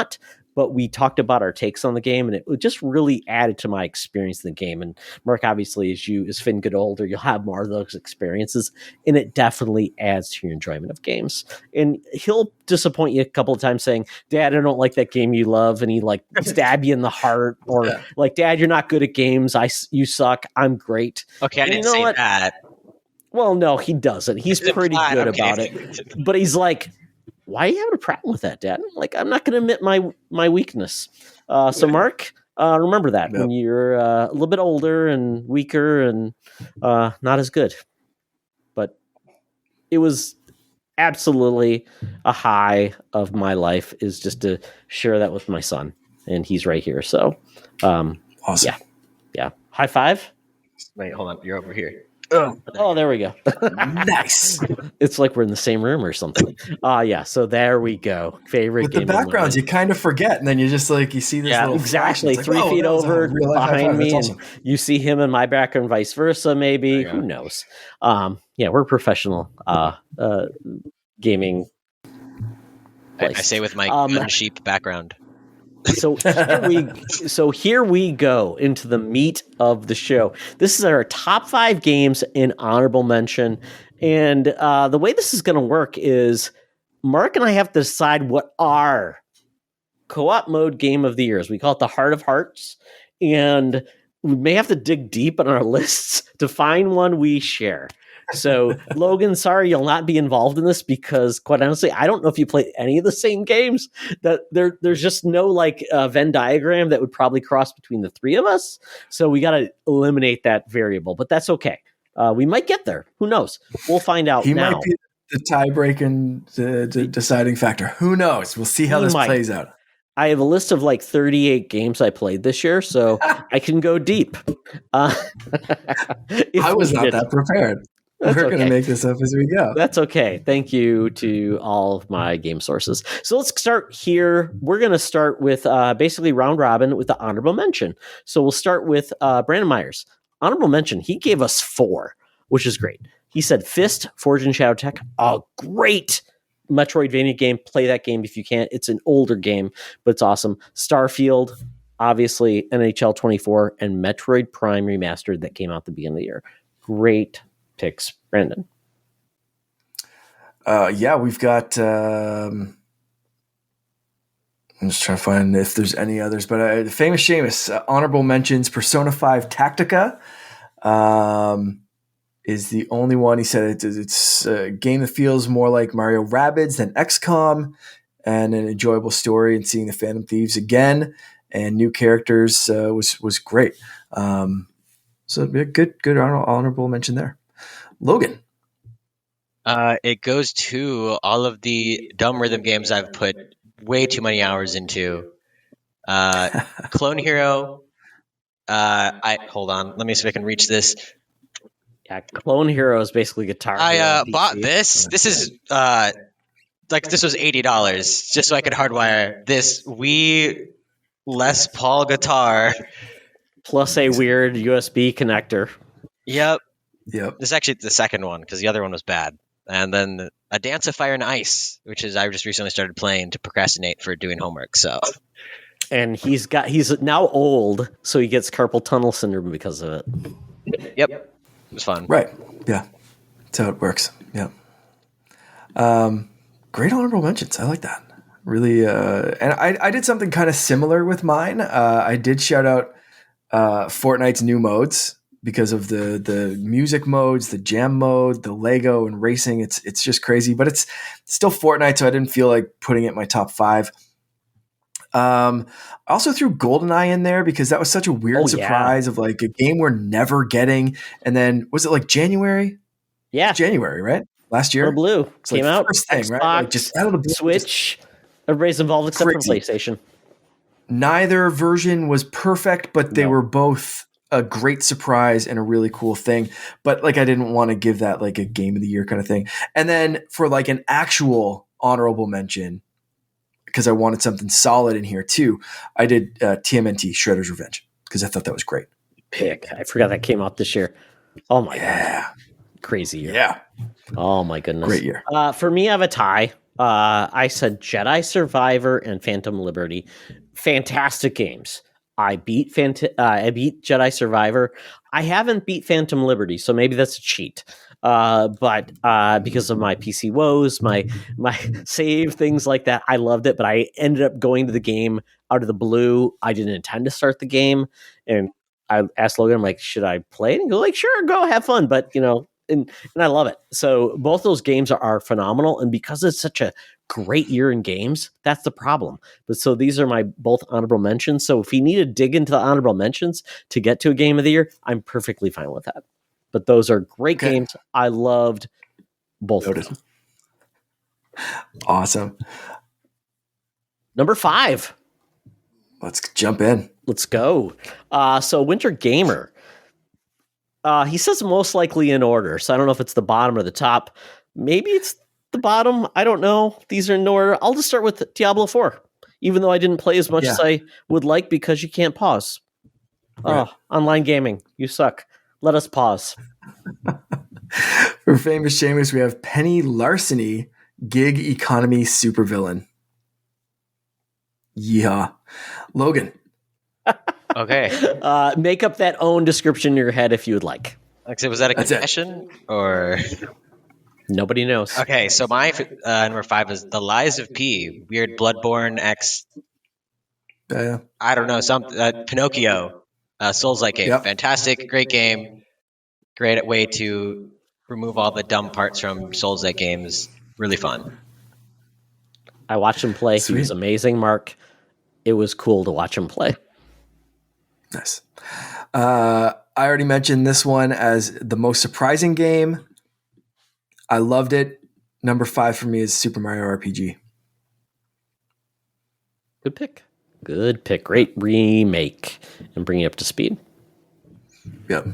For me, Hogwarts Legacy, a game I wasn't sure was going to like. That game got a lot of bad press because of certain things in regards to the author. I totally get it. I understand why people wouldn't support that. I was taken from a lens of myself and my wife.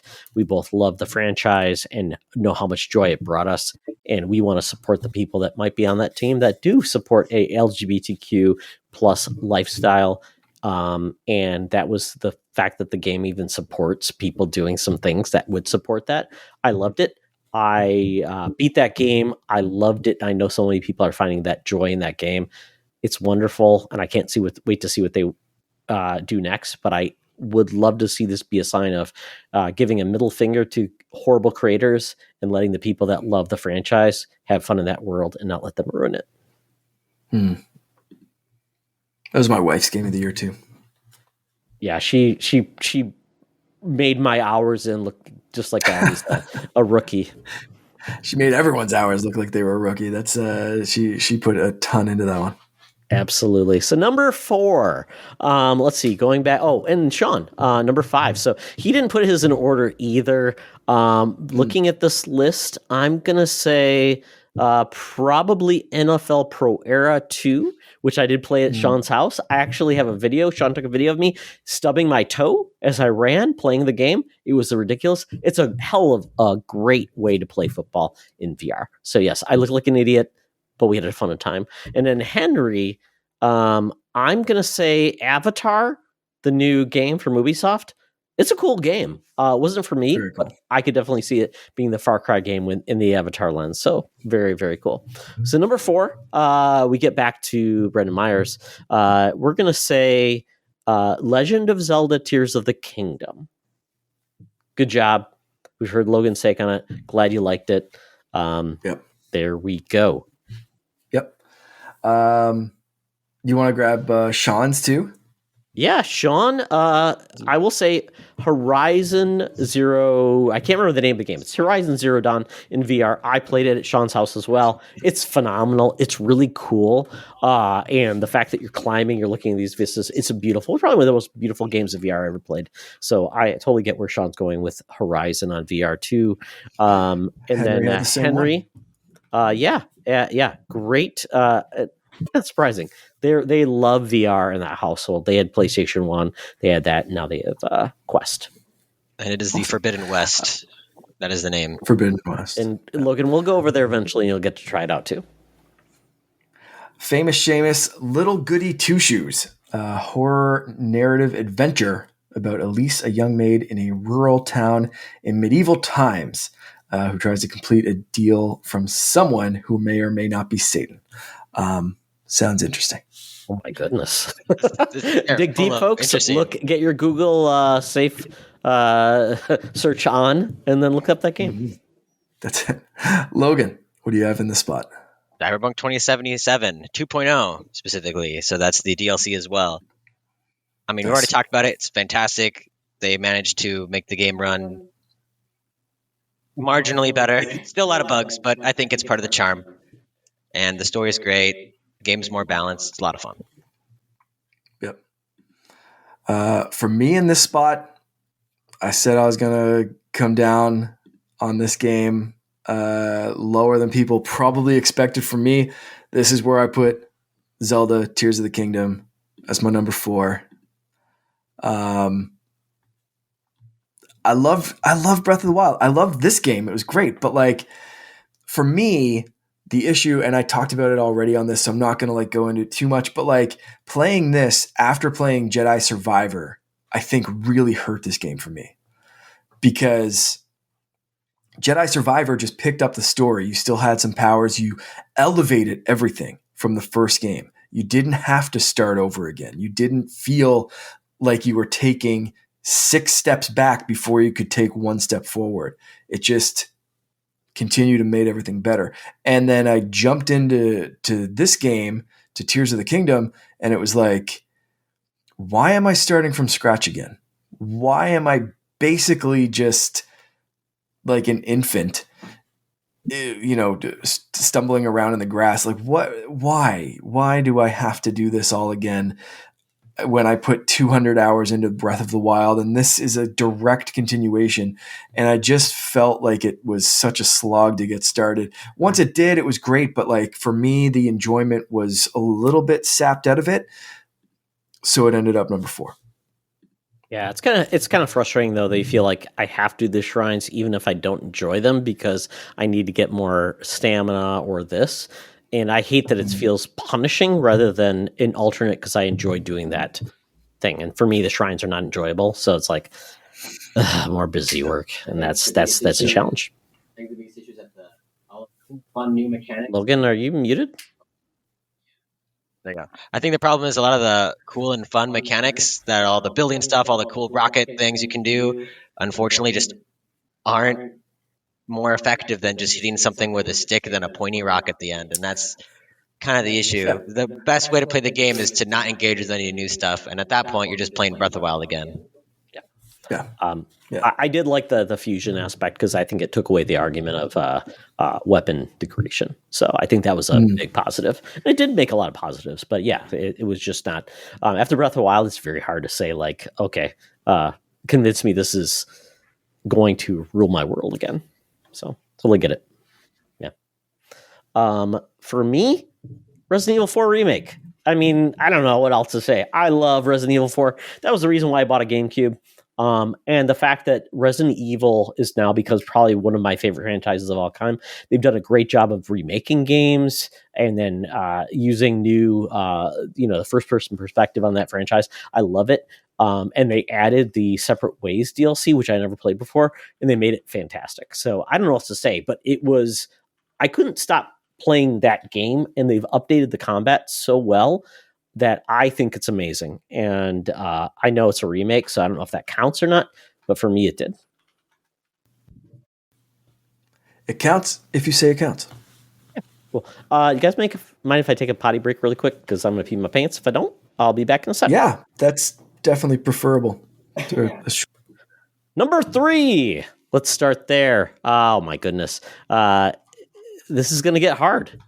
We get down to Brendan Myers. He has Super Mega Baseball 4. That's a cool franchise. People like it. If they want more arcade baseball, I believe it's free on Game Pass. Very cool. I love that art style if you want a little more arcade baseball. What did Sean have? Yes, it would be Diablo 4. Nice. Which Sean and I played co-op for a while. It was very good. I'm waiting until it becomes free on Game Pass to play more, but it's a cool game. I really think Diablo is really good. It's got some issues that it's worked on, and there's going to be an expansion coming soon. Henry had Asgard's Wrath 2. That is cool pick. Looks like turning out to be like a game of the game, like the must-have game for VR right now. Asgard's Wrath 2. Yeah, looks apparently really cool. It's heard like it's like a God of War where you feel like you're throwing your axe, you're doing things, and it makes me a little jealous they don't have a Quest 3. Looks pretty neat. I got to pick that one up. Famous Seamus, Super Mario Brothers Wonder, amazing platformer that rejuvenated the 2D gameplay. Totally agree. And the debut of Mario's and Luigi's new voice actor does a good job. And I'm going to jump in and say I had the same game for my number 3. So I'm going to repeat what Famous Seamus said. And the new power-ups are fun to play around with. The Wonder Flowers, when you find them, they make things trippy. Famous Seamus wrote trippy AF. Couldn't agree more. And it's been a fun one to play. And again, I'm putting some time into that one with my son, so it makes it even better for me. Great number 3. Yeah, I would agree. It's not on my list. It would probably be like within my top 10 or top 12. Great game. I've enjoyed what I've played. It's got some difficulty, so it might be difficult for some people, but it's got co-op, all those cool things. They're playing around with it. I like all the selectable characters. I like the badges. I think it's a really cool take on Mario, especially after Mario Maker, where people said, what else can you do with 2D Mario? Well, let's add some weird to it. So take some of this electric lettuce, as Mark would say, and go crazy. Logan, I think you'd enjoy the game. I think it's a cool take on the 2D Mario. Yeah. I say my number 3 is Hi-Fi Rush. I've already talked about it. Play it if you haven't. Yep. I'm bad at the timed, like you have to repulse the shots. I'm bad at that. So I've heard they've changed some things. So I'm going to give it a try again. Yeah. Nice. What's your number 3, Todd? Final Fantasy 16. I struggle with Final Fantasy, and this game was so just delivered on so many levels. The story is amazing.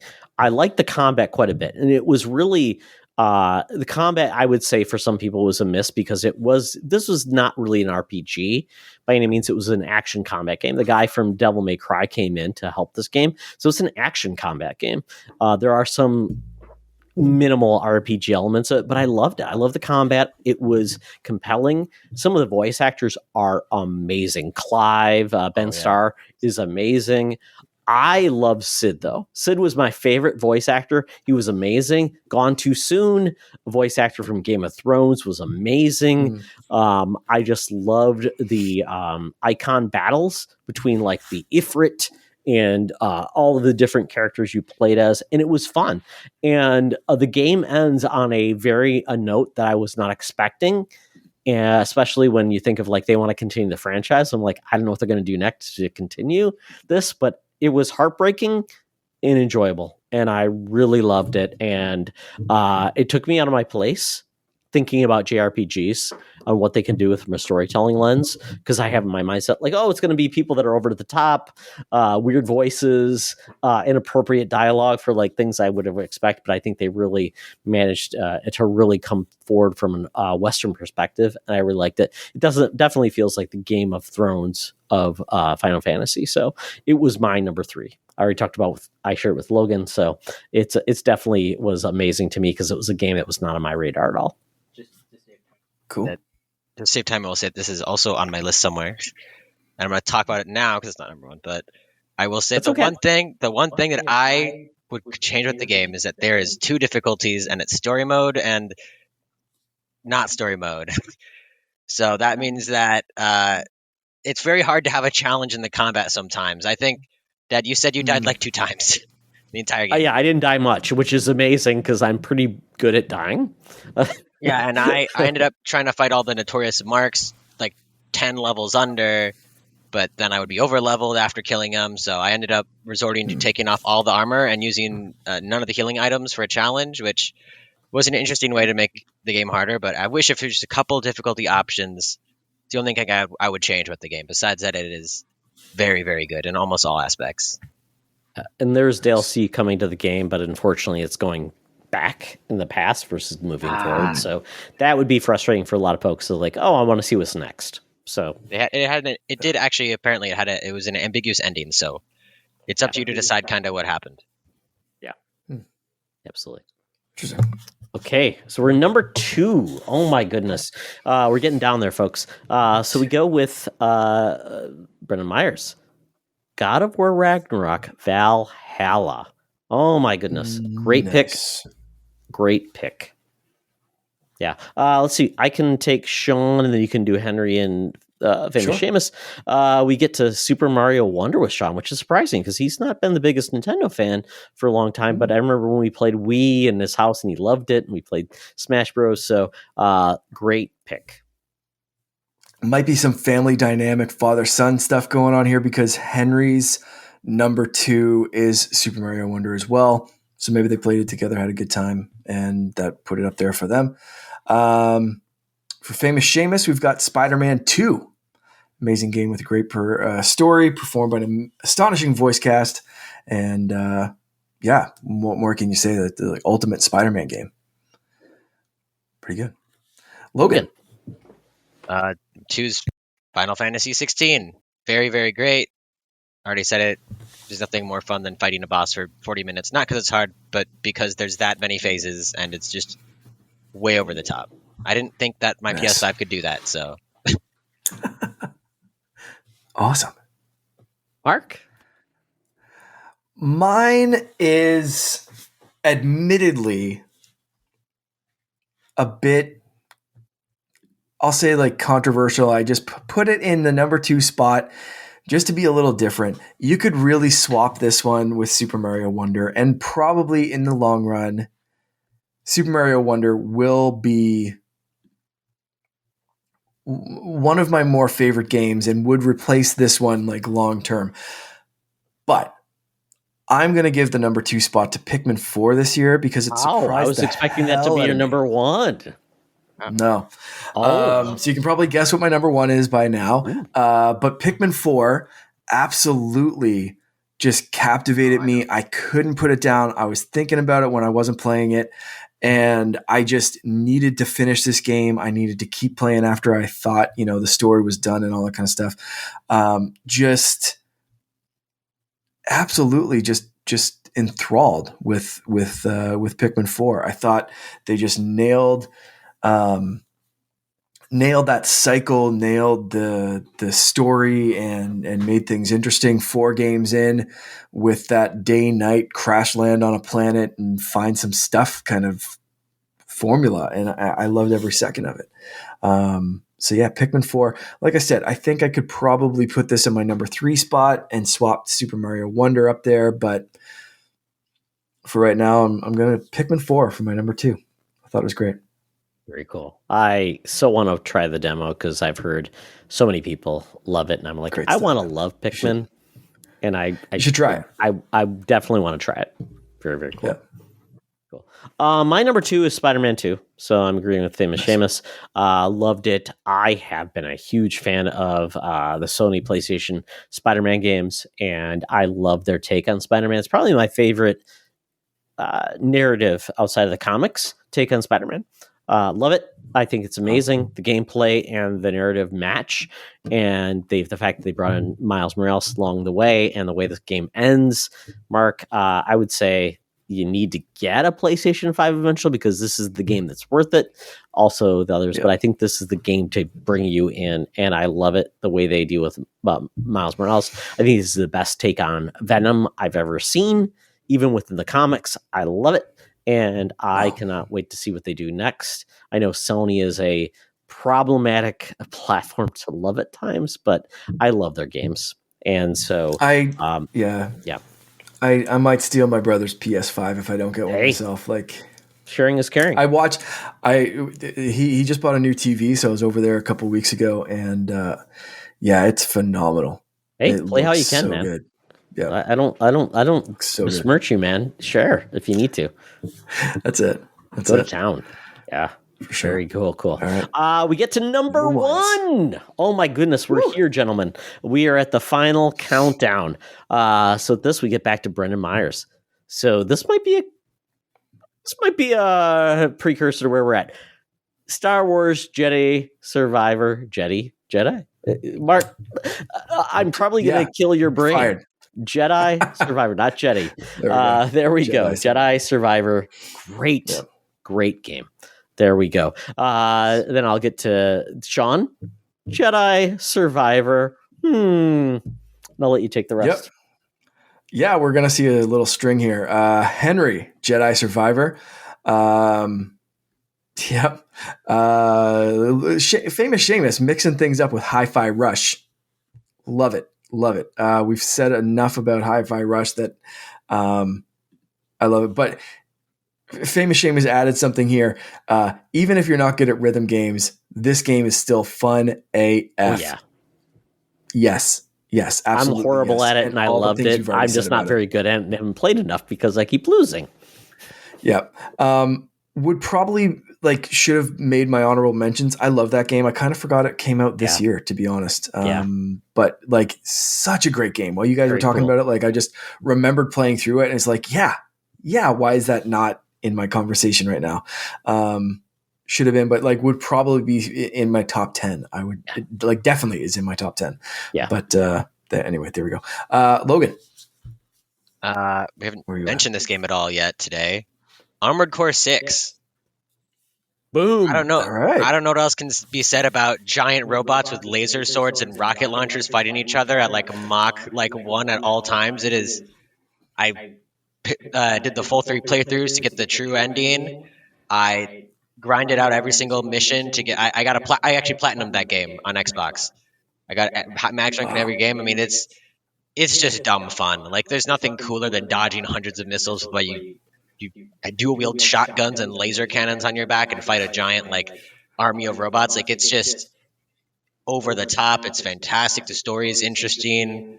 And at the end of the day, if you can find fault with 2 giant robots fighting each other, then I don't think you're. I think you're thinking too hard. Yeah. Same going all the way back to the Buy Rent Return. Same reason I was picking Godzilla or King Kong. You get the giant kaiju kind of factor. It's robots, kaiju, whatever it is. It's 2 giant things fighting. Let's go.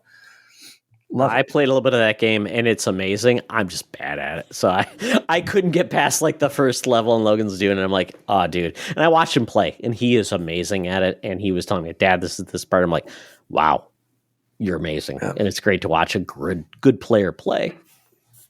Cool. Mark. Awesome. I'm going to have to go with the consensus here and say Jedi Survivor. Like I said, man, for this game to be so good that it made a Zelda game less appealing to me, they did something right. It just took everything from the first game, made it better, continued with an amazing narrative that surprised right until the end.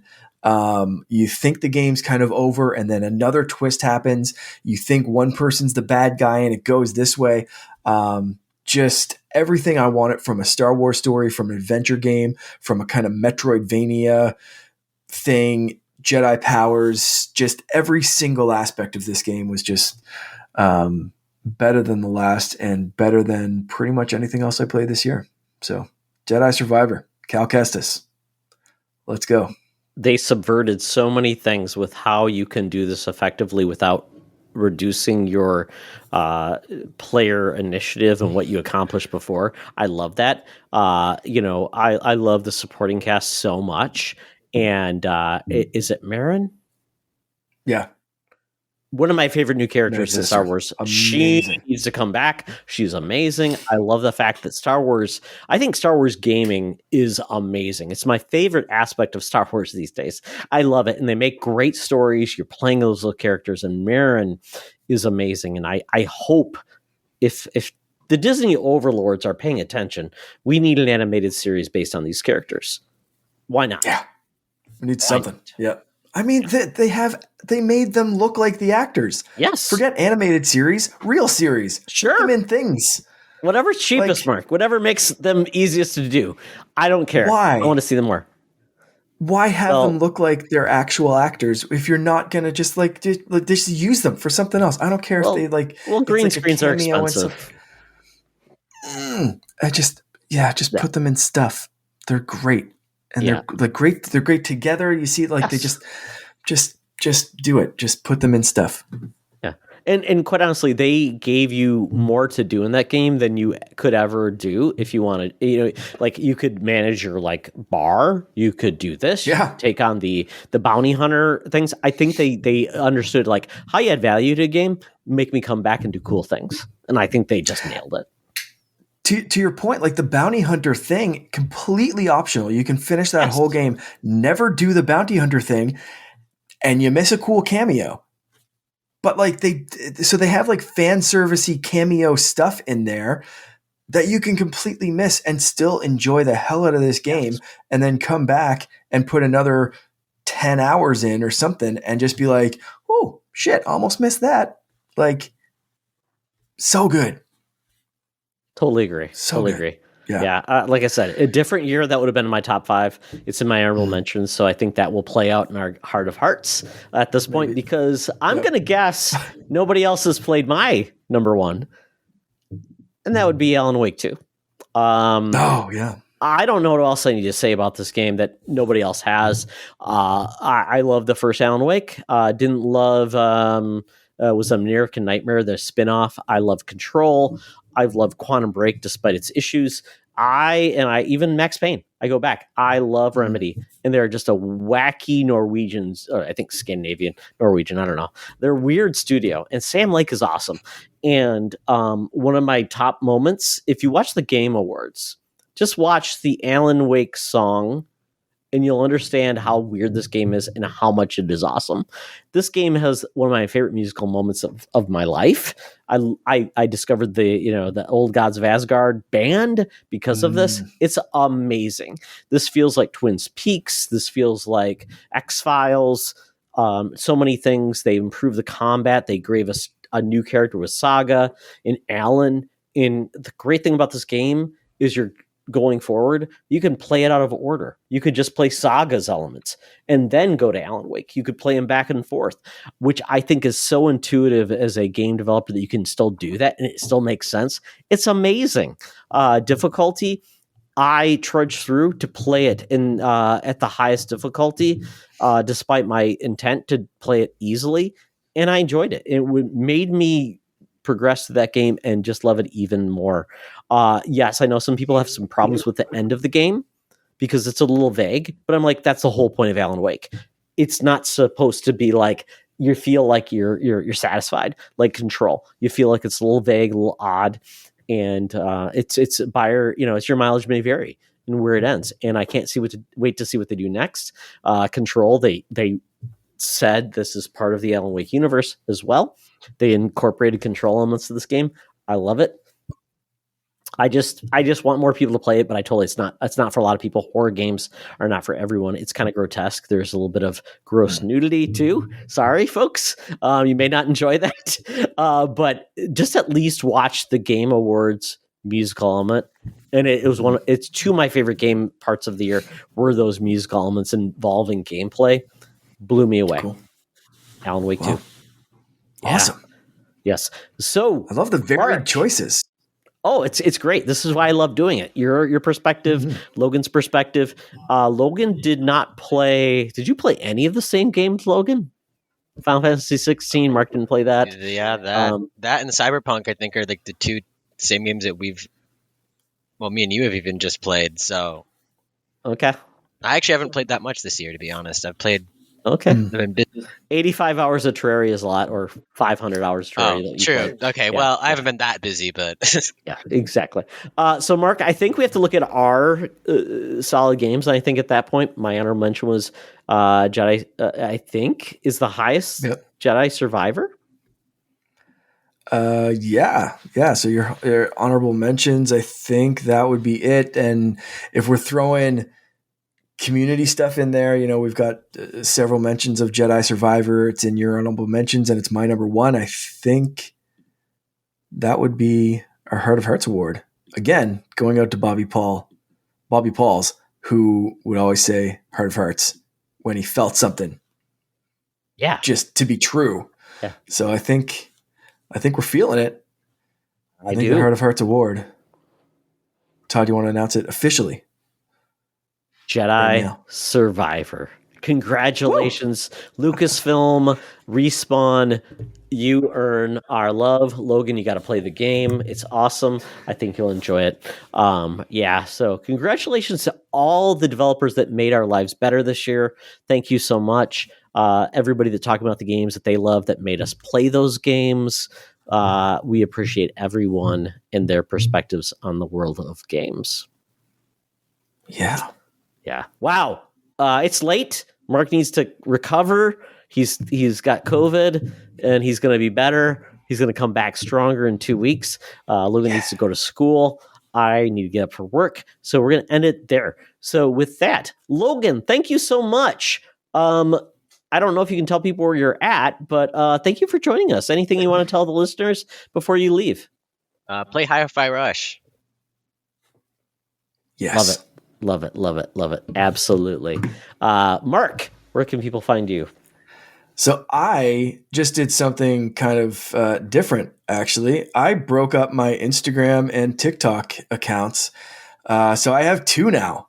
So you can follow one as Canardian Jedi, and that's what I changed my the Canardian account to focus more on Star Wars and that kind of stuff. And then my newly created one that this crowd of listeners may be more interested in is Canardian_gamer. That's where my gaming stuff's going to go. Some Fortnite clips, Pokemon stuff, all that kind of stuff. There's not much there. I just did this, but if you want to follow me over there, that's where you can get me on both Instagram and TikTok. Very, very cool. Check out Mark. He does awesome stuff. He is a fount of joy. And check out Holocron Chronicles on Secret Friends. He always has the best guests. And when Charlie does show up, they have a good time. Yes, I can't wait. The Bad Batch Season 2. Charlie and I are already talking about the plans for that. It's going to be exciting stuff coming up. Absolutely. So myself at Threads is really where I spend a lot of my time now. At Oxtra, at Secret Friends Unite. Also on Twitter still, as I just leave a presence there at Oxtra and at Secret Friends U, and always our Discord that you got to see how they participated. We want more people on our Discord talking about the things they love, sharing your loves and your passions, even if you need some support when you're having a bad day. That is all about our Discord. So join us there. Absolutely. So gentlemen, thank you so much. This was a hoot. Another Couchy Awards. Thank you to the winners. And, this is going to be another great year of gaming. And we'll come back in a year and celebrate the gaming of 2024. So with that, as always, remember, it's always better to game together. This podcast is part of the Secret Friends Unite podcasting network. Visit secretfriendsunite.com for more great shows, articles, news, reviews, and more. Secret Friends Unite podcasts are available on Apple, Google, Spotify, and other podcast services around the world. If you'd like to be part of the conversation, you can join us on Facebook or our new Discord server, or follow at Secret Friends U on Twitter. Please subscribe to Secret Friends Unite on YouTube and visit our merch store at tpublic.com. Just search Secret Friends Unite. Thanks for listening.